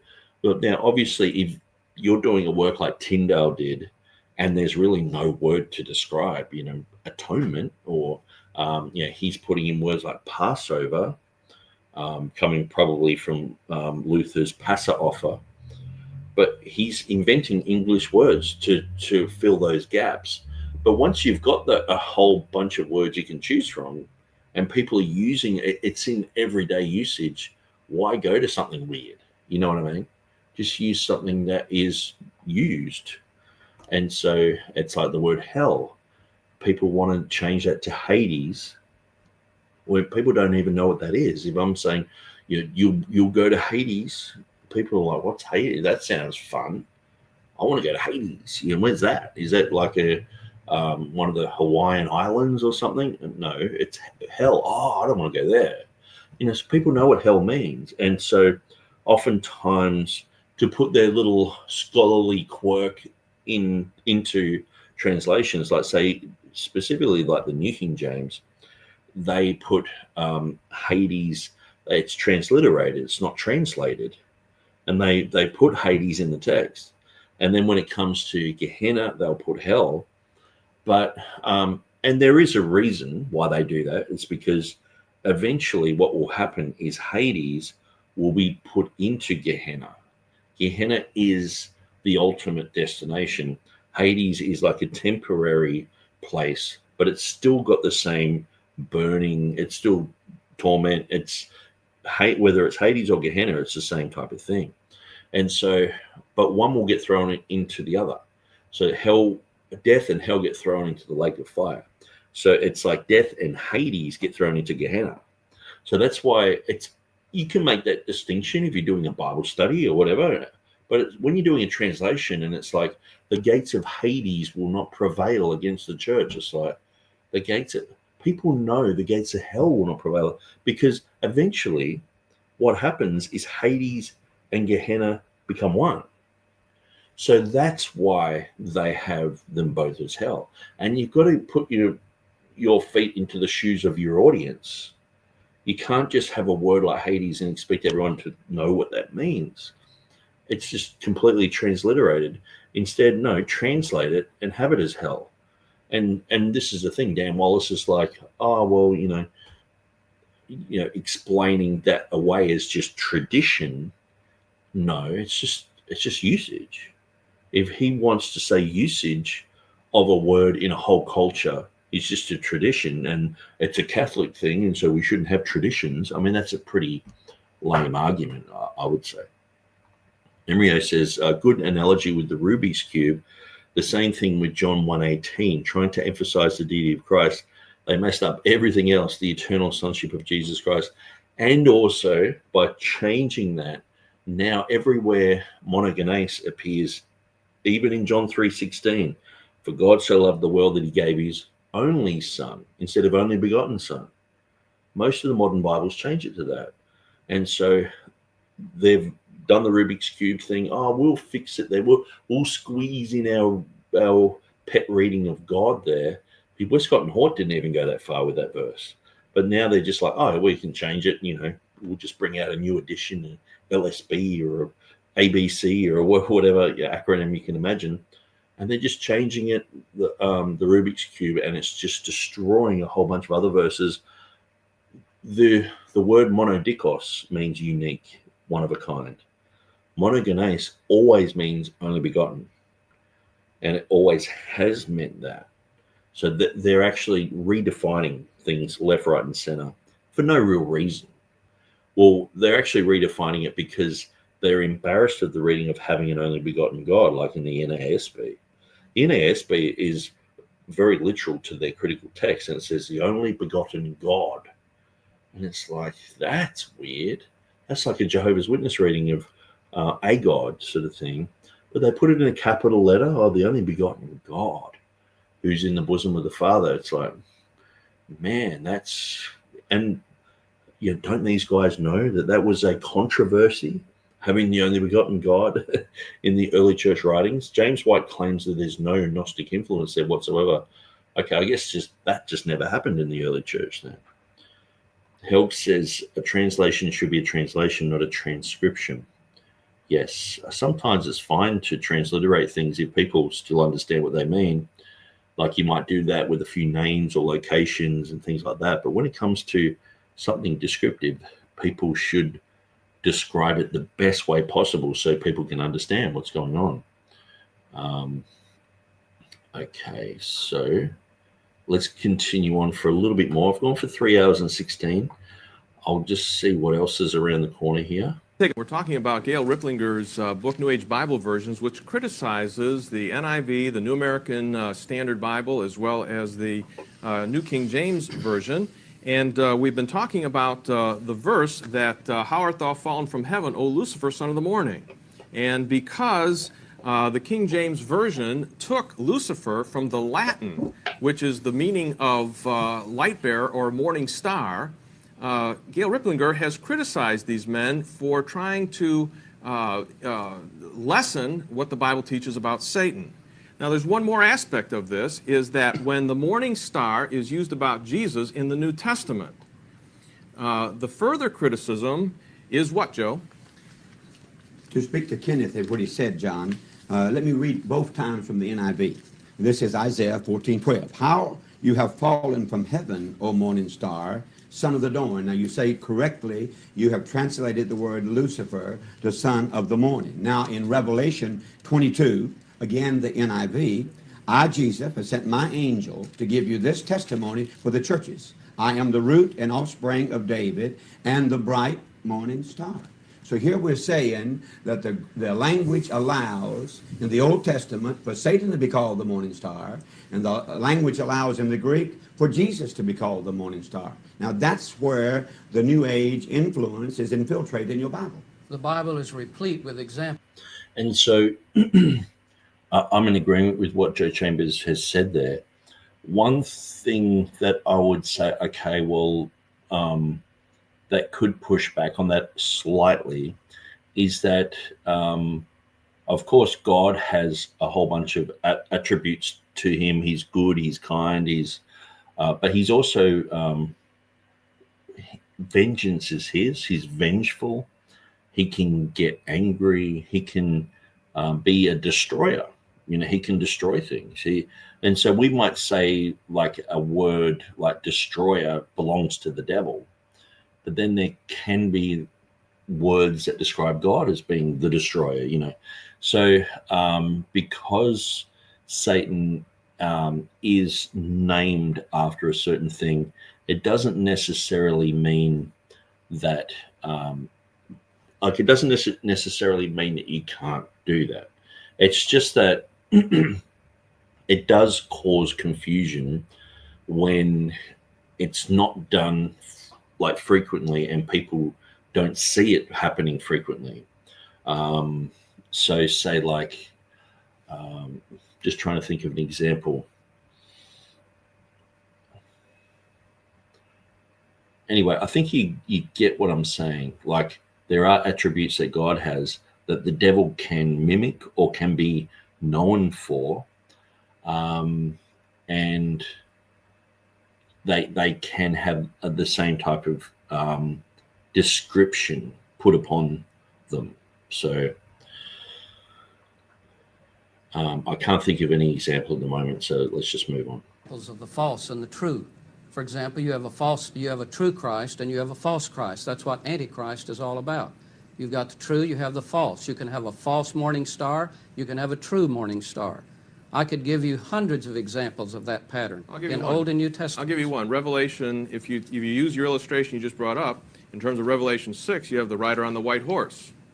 Chapter 6, I'm sure, Joe, you don't say that's Jesus. Of course not. That's the Antichrist. No, I do not say But in Revelation 19, it is They're going Jesus. forth a righteous judgment. But in Revelation 19, it is Jesus. Exactly. Sure You've got is. the false, you've got the true. But back here, I do not believe you can make that kind of deduction when you're talking about the bright and morning star. You're talking about the very term for Jesus. And you're saying that in the Bible, Satan is called the exact term that Jesus is called. I do not believe that. I cannot accept that. You need to distinguish between common nouns and proper names. Yes. The morning star is a common noun. It's Yeah. not a capitalized word. I don't think Satan is ever called Lord Jesus Christ, though. That's a proper name. All right, let's put ourselves out.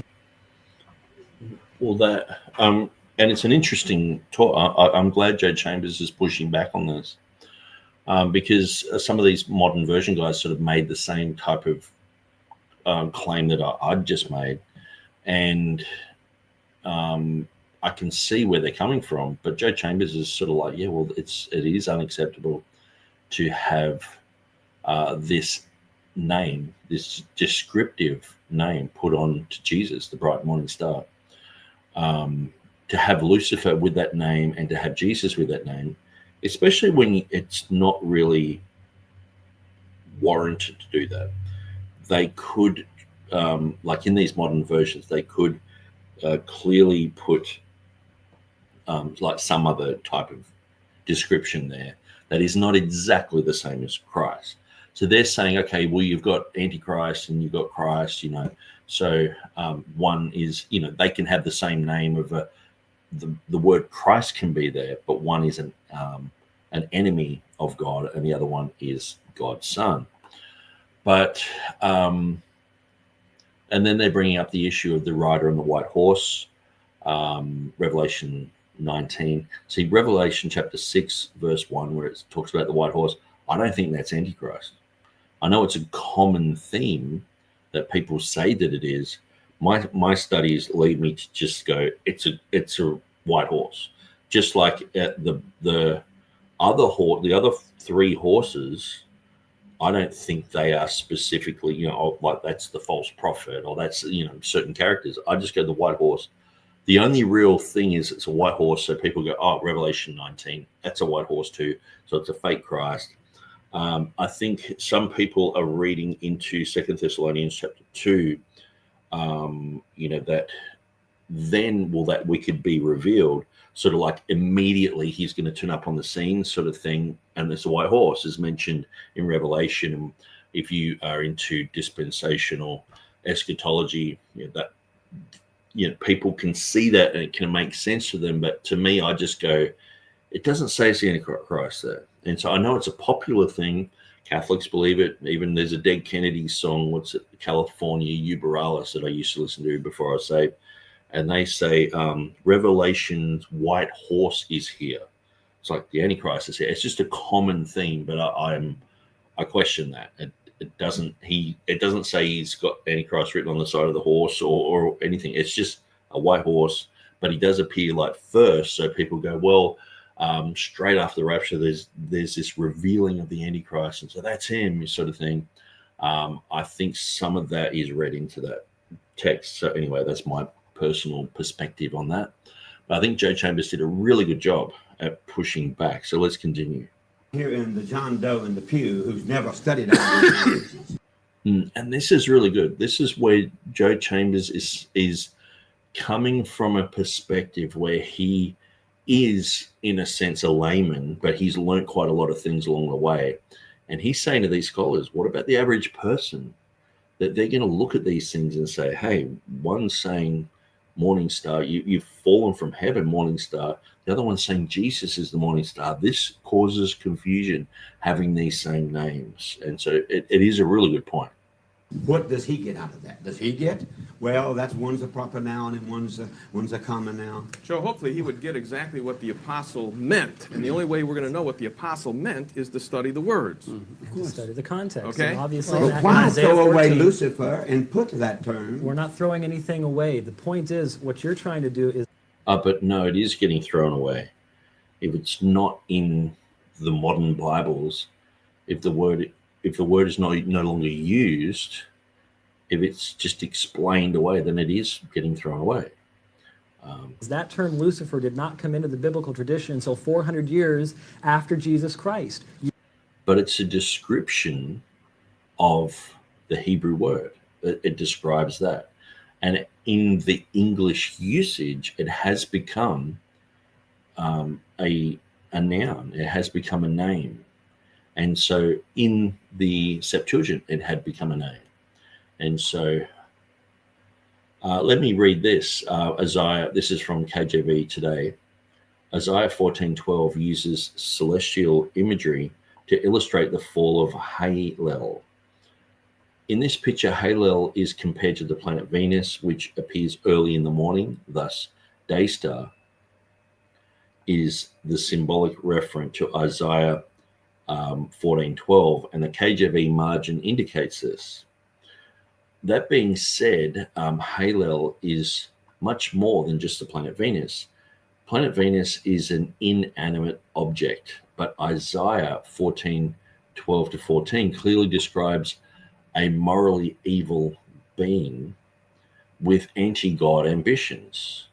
Although planet Venus, the day star, is intended in the symbolism, the word Hallel itself does not consist of the Hebrew words for day and star. Thus, day star is not the most accurate translation. Furthermore, unnecessarily having day star in Isaiah 14:12 can cause confusion, because there is another different day star in 2 Peter 1:19. That's the one where we saw Lucifer mentioned in the Latin version. The day star in Isaiah 14:12 is not the day star in 2 Peter 1:19. The day star in 2 Peter 1:19 is the sun, S-U-N, of righteousness, Malachi 4:2, who is Jesus Christ. The phosphoros, translated day star, literally means light bringer, not Venus, despite the common association in pagan Greek mythology. The day star in Isaiah 14:12 is Venus, which represents Satan. The sun represents Jesus Christ, the King of Israel, whereas Venus represents Satan, the King of Babylon. Having Lucifer, Venus, instead of day star in Isaiah 14:12 distinguishes the celestial body in Isaiah 14:12 from that in 2 Peter 1:19. And that's a really interesting point, because what he's saying is this is a little star. He's not the sun in the sky, like when it's talking about the sun of righteousness, S-U-N, like it's like the biggest one, the one that we obviously, when you go through the universes, you got suns that are a million times bigger than the sun that we have, but we're talking about from the perspective of us on Earth, the sun is the biggest thing. So that's God, where this Lucifer is a Venus. It's there, yes, but it's a little thing. So that's an interesting perspective as well. So very good article. I'll throw this article into the chat there. And so Helg says baptize in the KJV is really a translation.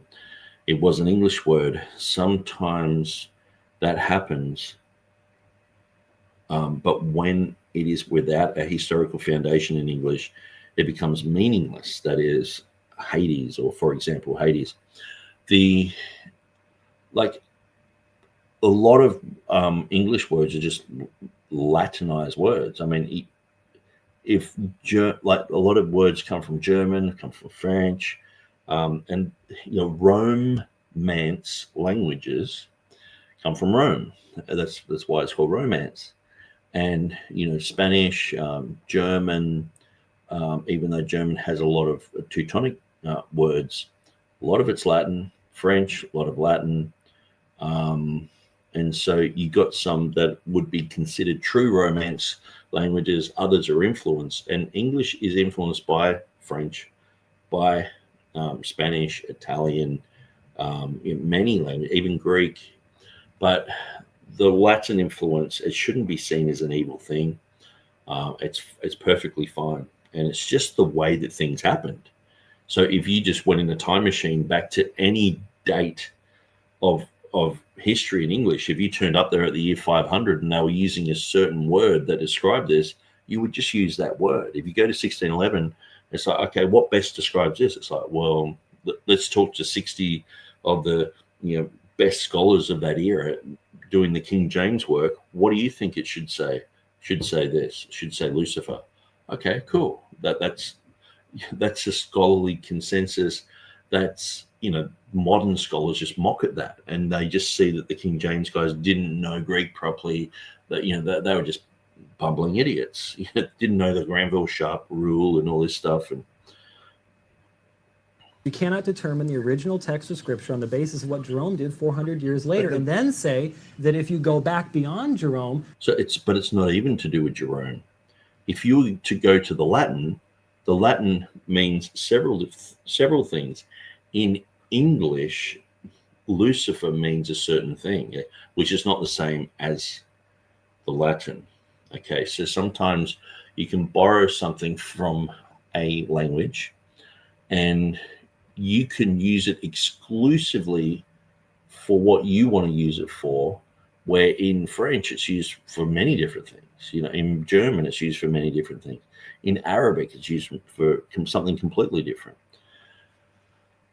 Like, say, checkmate. We use that in a game of chess specifically, but that comes from the Arabic, like the king is dead. I'm sure that over the years, as conquering armies have killed a king, like they're saying checkmate, the king is dead. Like if you were to go to an Arabic country and just use checkmate, you know, like even as we do in English, like, you know, someone won a game and like checkmate, you know, they'll probably look at you weird. And I've tried this type of thing, you know, in certain languages, I say type of idiom type of things, and it just doesn't work. People look at you strange. And so, yeah, we get a word, we steal that word, we borrow that word, and we do with it whatever we want. And so that's what we've done with Lucifer. It's become our own word.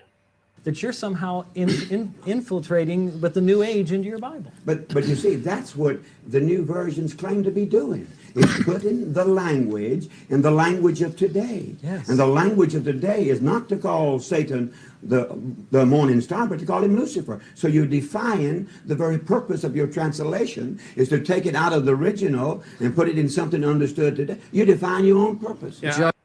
That's fantastic. I'm really liking Joe Chambers' answers here. So he's saying, you know, like Lucifer is commonly known even today as what Lucifer means. And so if they're you know, like I said with Hades, if they change it to something like Hades, it's like it's going against, like, let's just make it more understandable. Okay, what's more understandable, hell or Hades? And then it's like, well, Hades, you know, there's this whole thing of, you know, Hades gets thrown into Gehenna, and so you got to have these distinct readings. For nerds, for people who look into the Greek, it's like, okay, well, yeah. But for the average person, hell has been completely sufficient. Now, I understand there might be the odd thing where, because upper Sheol, my understanding, and Joe Chambers would believe this, and so would James White, the upper Sheol, it has been emptied at the resurrection of Christ. Now, I know new IFB guys don't believe this, but I believe this. The upper Sheol is no longer there. So you only got lower Sheol, and that Sheol is a Hebrew word. So when you're talking about that period of time, like in Acts chapter 2, Hades in the Greek makes perfect sense, but hell, it's like hell can mean the upper part as well. So hell in 1611 actually didn't have the same connotation as it does today. Hell in 1611 meant like a cell, a holding cell, okay? Now that holding cell could be for positive or for negative. Now with 400 years passing since the King James has been written, hell mostly, it did have this meaning as well, mostly is the burning hell, as we know it in the scripture. The smoke of their torment riseth up forever and ever. I believe in an eternal hell. But the word had this connotation of like a holding place. So when you're talking about the Old Testament saints in like Abraham's bosom type of thing, that was in a hell, but it wasn't the burning hell. And so this is where it can get quite confusing. And so that's also another issue with some of the modern versions, like changing Hades. Like once you start doing it in one place, you can open up a can of worms to have to do it in a whole bunch of other places, transliterating things. where it is a hard thing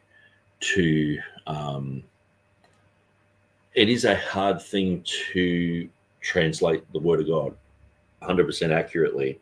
The King James translators did that, having the words hell and having everyone happy with the word hell, but then hell being in Acts chapter 2 describing where Jesus went. And then thus you get the new IFB guys saying Jesus went and burned in hell. And it's like, no, he didn't burn in hell. He went to upper Sheol. And then they just mock that and call you a bozo and an idiot and a moron, like I have been called. But anyway, it's quite a complex thing. Translation is a complex thing. And these guys are not even translating from, well, the New King James is translating from the Textus Receptus, but obviously they don't believe that that's the true text. They don't believe, most of these guys don't believe the Textus Receptus at all. They follow the critical text, so they're wrong on their foundation of that, but let alone just the methodology of translation gets messier and messier. You've got the New King James, and then, that's got lots of problems, but then you've got these other ones with these bad texts. So you're exacerbating all the problems as well. So, but I'm really enjoying what Joe Chambers is saying here. So Bold says, jealous. King James says David Cloud deserves honorable mention. Yeah, David Cloud's done a lot of really good work into this issue. Tribify says, yes, God's name can be called jealous. Yeah, very, very good. Bold as the Lion says, thank you, Nick. Mark says David Cloud has put out some important work. Yes, I think David Cloud, I got his encyclopedia on the Bible or whatever it was called. I can't remember the exact name, but it was on compact disc. I think it was in 99 that I got that. And that was gold. Like I would just read through so much stuff. I just studied that stuff for years and years, and until it just got in me. And obviously I'm not a cessationist, so I look at all his stuff to do with talking about how there's no more healing or there's no more gifts of the Spirit and all that. I just look at that and go, sorry, dude, I just don't agree with it. And that's why he calls me a heretic. And so I said to him one time, can I put your articles on my Textus Receptus page, my website? Because I've got lots of articles, Will Kinney's got his stuff there, lots of other people, but I'd like your stuff, And he said, I was completely honest with him. I just said, look, I think we sort of agree with the vast majority of things, but I'm not a cessationist. And he wrote back and said, yeah, because you're a heretic. And I was like, okay. And he said, you don't copy my work into your website. You're a heretic. I was like, oh, okay. I'm a heretic. Okay. So that's what David Cloud said of me. But, I respect him anyway, that he's done quite a lot of work into lots of different things. We all have different opinions. Helg says, all English words have an origin.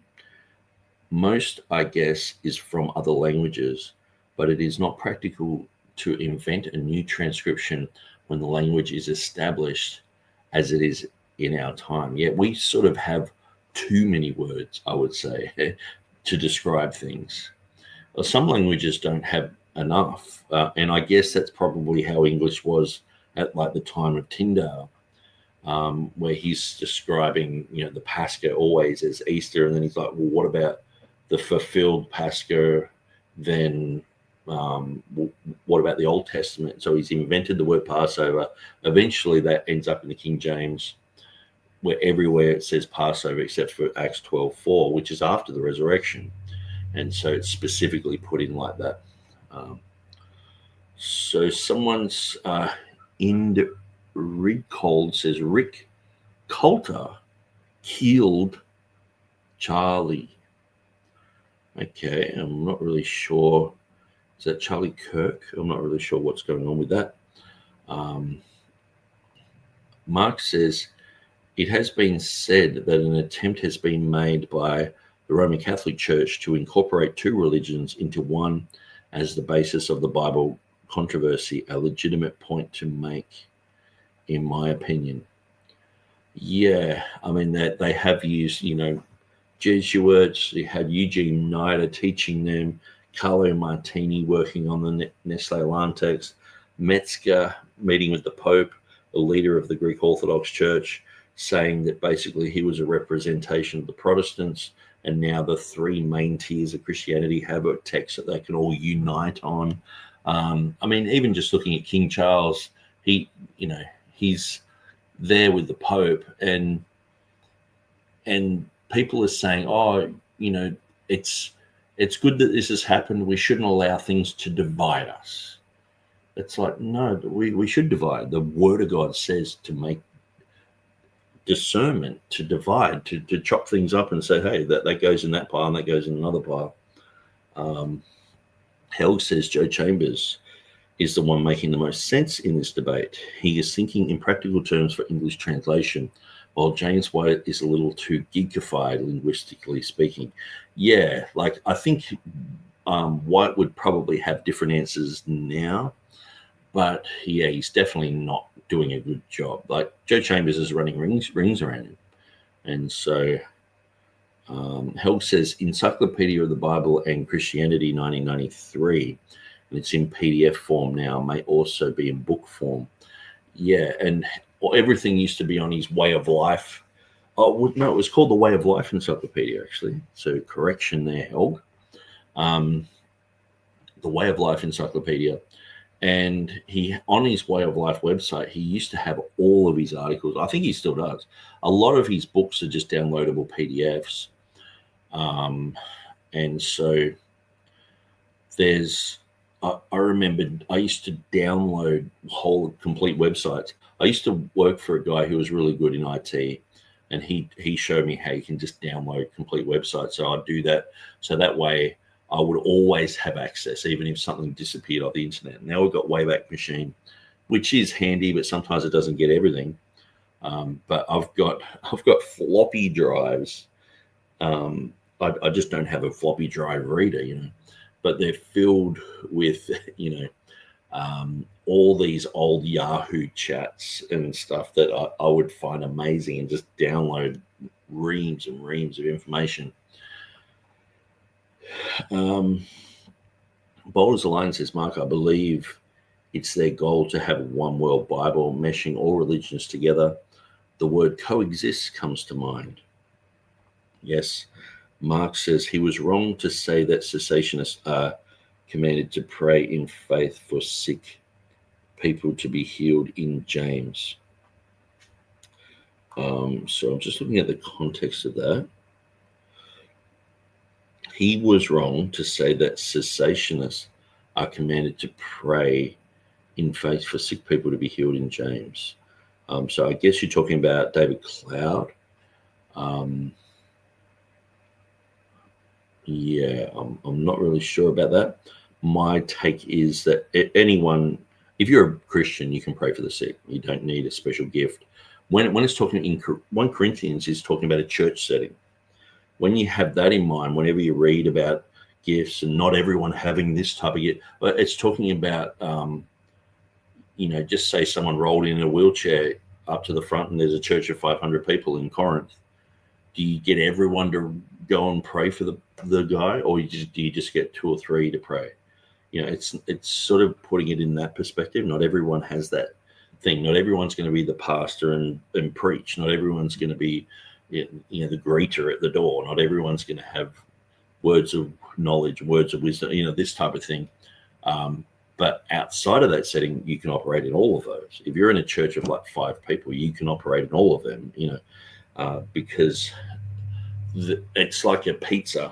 The gifts are basically like a whole pizza, but they're divided up so we can talk about them and go, okay, this slice is talking about this and this one's talking about that. But we all get the whole thing. The Bible says, stir up the gift singular that is in you, that was given to you by the laying on of hands. Paul talking to Timothy, so it's the one gift, and that's the gift of the Holy Spirit. And we divide all the gifts, plural, up to talk about those but we get all of them. When it says, are all apostles, are all pastors, are all this, are all that, we can all be that, because later on it says you can all prophesy one by one, that you can all learn. So 2 chapters earlier it's saying, are all prophets, sort of making that out that the answer would be no. But that's in a church setting. When it's saying you can all prophesy one by one, that you can all learn, or when it says the prophecy of Joel, your sons and your daughters will prophesy, your old men will dream dreams, young men will see vision. It's talking about everyone. So anyway, I could talk about that till the cows come home. Tribify says way of life literature. Yes, right, Nick. So I proved you wrong, Helg. So you have to go and get a whip and start whipping yourself and pray that you don't go to purgatory. Way of Life Encyclopedia, yes, that's the one. And Mark says, I left out the comma.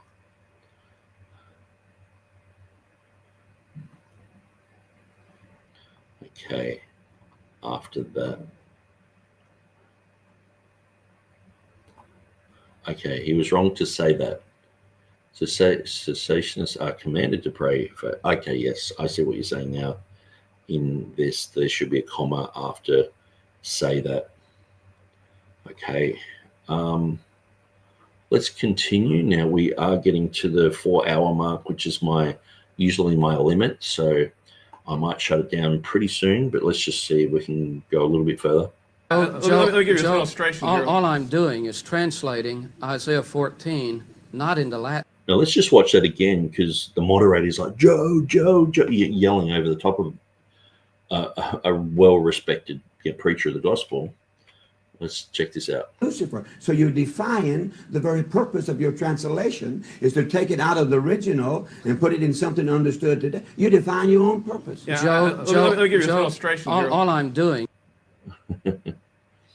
Actually, it was the other guy who's about to talk. He's saying, Joe. So Ankerberg is interjecting there. Let's see what he's saying. You define your own purpose. Yeah, let me give you an illustration. All I'm doing. Okay, so he said, let me give you an illustration here. So he's going to answer and come against it. What an unbiased moderator. Doing is translating Isaiah 14 not into Latin, but into English. But you transliterate thousands of other times. Why not transliterate this time? And that's right. Well, what about the word baptize? And people go, oh, well, it should be, immerse. So baptize means to go down and come back up. Immerse means like you go down. And the words have specific meaning. And a lot of these meanings have been examined and sermons preached on it for 400 years from the King James, and put into all these different categories. And one word can just have a slight variation of meaning to another word, and so that's why it's used. And there are plenty of words that are brought straight over from Greek, straight over from Latin. We use them as English-speaking people. Mark says elders in James are supposed to pray for the sick to be healed, especially if they don't have health insurance. Yeah, absolutely. And I think it's good to, I've seen heaps of people healed. And I think it's just one of those things. There's so many charlatans, Benny Hinn types around, that oftentimes when I listen to cessationist arguments, I usually get to the point where I'm like, okay, can we not bring up Kenneth Copeland or Kenneth Hagin or Kenneth, any Kenneths, don't bring them up, any Hinns, don't bring them up. Let's just talk about what the Bible says, and when you bring it to that, I don't find convincing argumentation. And if you want to, it's like the King James saying, Gary Ripplinger and Peter Ruckman and just all these names mentioned, bringing up, weird people on TV. I'm like, I don't agree with them either. I think they're weird, But definitely the Bible says to pray for the sick. Call him Lucifer. You wouldn't get that if you did transliterate. That's a translation. What you would get is Hallel. Yes, the Hebrew is Hallel. Not in English. That's not English. That's you said.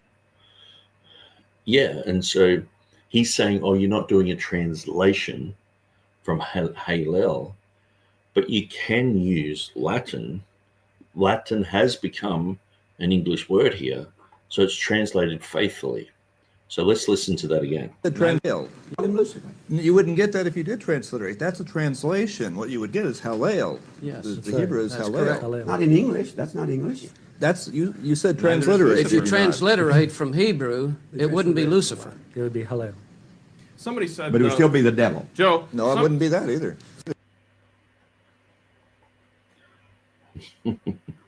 It does seem like when Joe Chambers is talking, they're yelling over the top of him. Let's just listen to that a little bit, and let's just see how he's getting yelled over.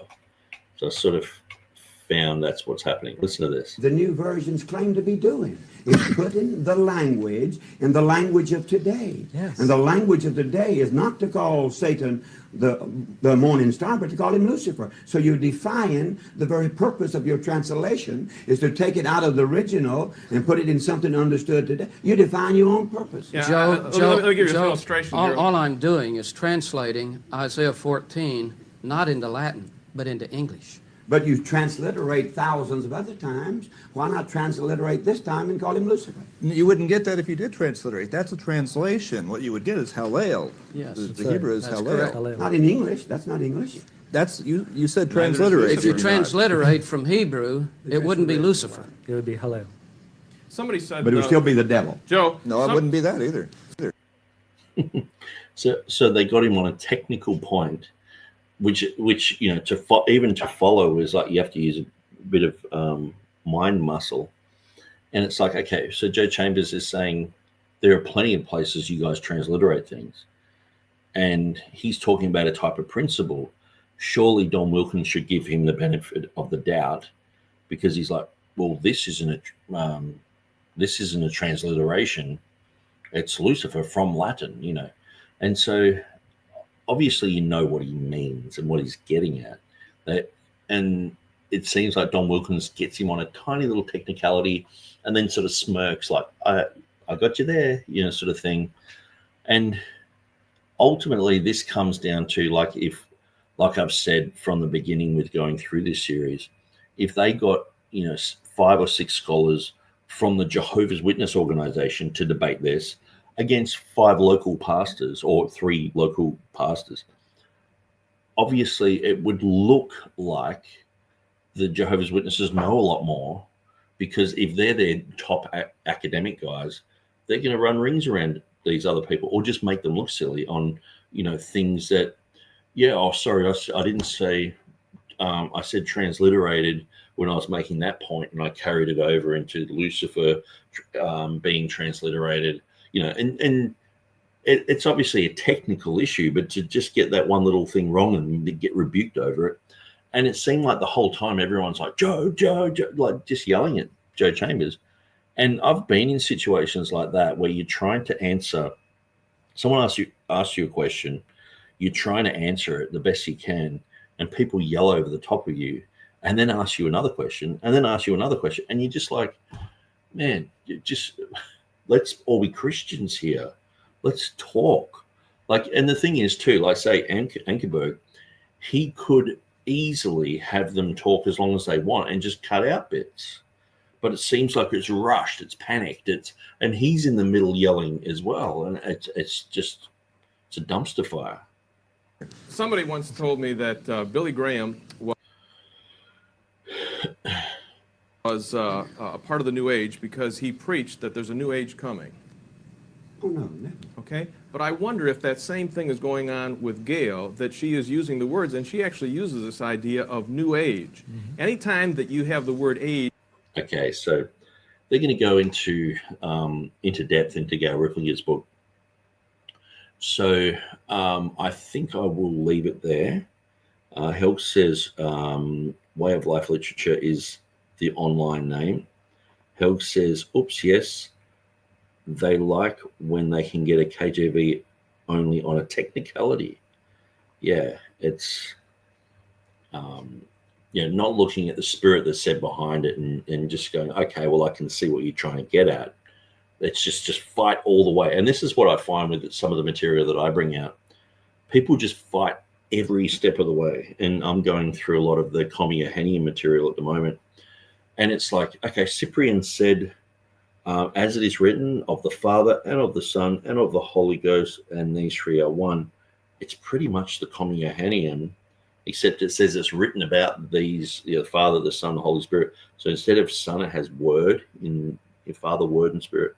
It says these three are one. It's pretty much just quoting the verse, but people just explain that away, whatever it takes. It's like the Revelation 16:5 thing with the bizarre and weird. I'm going to keep saying this is the most bizarre and weird thing that I've probably ever heard of, that Beezer tricked himself. And I saw this coming like a car crash in slow motion. I was just watching that people were looking for like a type of excuse to explain away the fact that scholars over the last 150 years have basically dropped the whole concept of Beezer having a manuscript, and they've just gone to conjectural emendation. And so how do you explain away the fact that people have been sloppy and lazy and don't really know what happened? Well, it's because Beezer tricked himself and he didn't really lie. He's not being dishonest, but he's like Joe Biden. He's a forgetful guy. He got old, sort of thing. I'm just seeing all these anecdotes made up, trying to explain away things about the comma, Revelation 16:5, and it sort of gets tiring after a while. You're like, what you want to come against me and say that what I'm believing is ridiculous and all the rest of it, but you're believing that? Like, to me, it's like believing Al Gore's correct. Global warming is happening, no more ice on the polar caps sort of thing. It's like, it's just as silly as that. And when people engage in that type of thing, it just makes you wonder what's really going on. And because it's so utterly ridiculous. But I just see with the comma every step of the way. And like I mentioned, the woman caught in adultery, that story, they're like, Jesus did that, but it's not in the Bible. It shouldn't be in the Bible. But Jesus really did that. That's what Dan Wallace will say. That's what these critical text guys will say that. Well, I think it's a story. When I debated Stephen Boyce on this, I think it's a story that really happened. Jesus really did this, but it's not part of the Bible. It's like, okay, so how close do you have to get? You guys are saying Jesus did this, but it's not part of the Bible. It's like it's a mystery, and it's like, okay, but then when it comes to the comma, anyone who said Father, Word, and Spirit, they were deceived. They got it from, you either get it from Erasmus, and it's written back into a manuscript, or it's back translated from Latin. It's translated over from the Latin, and it all goes back to Cyprian just saying this one thing that ended up being a marginal note somewhere, and it's kind of ridiculous. Like on the woman caught in adultery, it's like, yeah, Jesus did that. On the Commiahenian, no, nothing has hardly ever. And that's the type of thing that you get when you listen to Dan Wallace or James White. They're like, no one saw the reading before Erasmus. It's like, well, it's in the Complutensian Polyglot. They use manuscripts. What about just the sayings? Like, even you just go back in the early church writings and it's constantly there. There's so many people that have talked about it. So I guess they're just nothings. They just don't exist. Let's just cross it's like with the comma, just cross everything off and just try and prove it wrong with whatever story you've got. And like the grammatical thing, no, that doesn't exist. So, okay, we'll go to the world-leading grammarians in the Greek language, and they'll talk about it. No, they're idiots. Okay, what about Cyprian? No, idiot. Okay, what about this direct quote from this? No, that's wrong too. No, it appeared in the Latin, and that's the Latin. Or what about this Greek manuscript? No, it's translated from the Latin, but you can't prove that. No, I know, because it is. Cross that one off. And it's kind of amazing to watch when a guru in the critical text circles says, Jesus actually did the woman caught in adultery story, but it's not scripture. what Dan Wallace says, is his favorite Bible story that's not in Scripture, or my favorite Scripture that's not in the Bible or something. And it's like, but then when you come to the comment, everything is just the slightest tinge of seeing logos somewhere. It's like, delete it. Just keep putting a wet blanket on that thing. It would be so much more refreshing if they actually said, yeah, well, that was a reading, but it's not from the Bible or whatever, rather than just pretend that it just doesn't, it's just not there. You're like, well, what you're getting their head in like a puppy, who's weed on the carpet. You're trying to rub its nose in it. You're getting their head and going, see this one? And they're like, where? They're just pretending it's just not there. And what can you do with that? Emrio says, I notice how James White has been rather quiet for a while now. This discussion has become more theological, and that's where James White is weak. Yes, he has done a few debates, like with Peter Van Cleek, Thomas Ross, and who was the other guy, Doug Lebeck. And it's like, okay, well, he has still, because I was sort of mocking him, saying, well, he's not, I don't think he's really going to do any more debates on this type of issue. But then he did, So, yeah, I had similar sort of thoughts. He doesn't talk about it as much as he did, and he's not pioneering much stuff anymore. Bold says, like SFT yelling over you, or praise I am. Yeah, and so when you're trying to get things across and people ask you 10 different questions and they don't really want you to answer, they're just trying to confuse you. Mark says, sounds like they are more connected with pleasing the people writing their checks, which is a valid argument, in my opinion.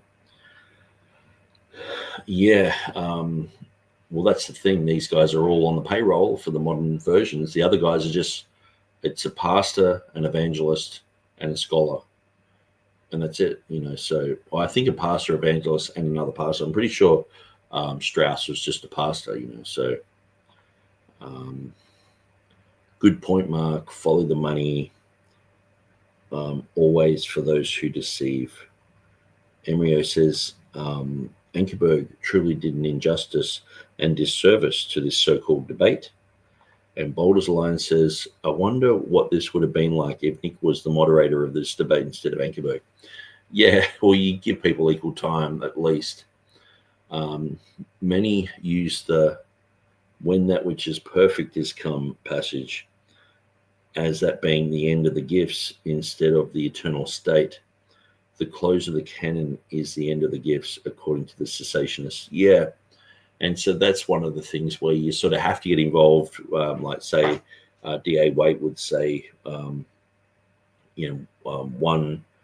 Corinthians chapter 13 is talking about the Bible was written. So that's the end of that, sort of thing. Yeah. And so that's an interesting thing to come against. And I guess, maybe, later on, I could probably do a few debates or do a few programs on, gifts and things like that. I have gone through at times, like 1 Corinthians 14, explaining what it means, because Mark Ward has sort of co-opted that to mean, well, you can't have a hard word in a book, In a 400-year-old Bible, you shouldn't have any hard words, King James says cessationism is unbiblical. Yes, absolutely. I think it is. Emrio says, thanks again, Nick. It's always a blessing to watch Revolution. Like before you go, guys. Yeah, that'd be cool. So 4 hours and 5 minutes. I'm going to bail.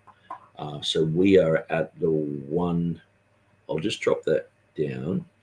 1:17:03 mark. Okay. Tribal Fire says, good night. Thank you, Nick. Interesting as always. God bless. Okay, guys, God bless you, and we'll see you again soon.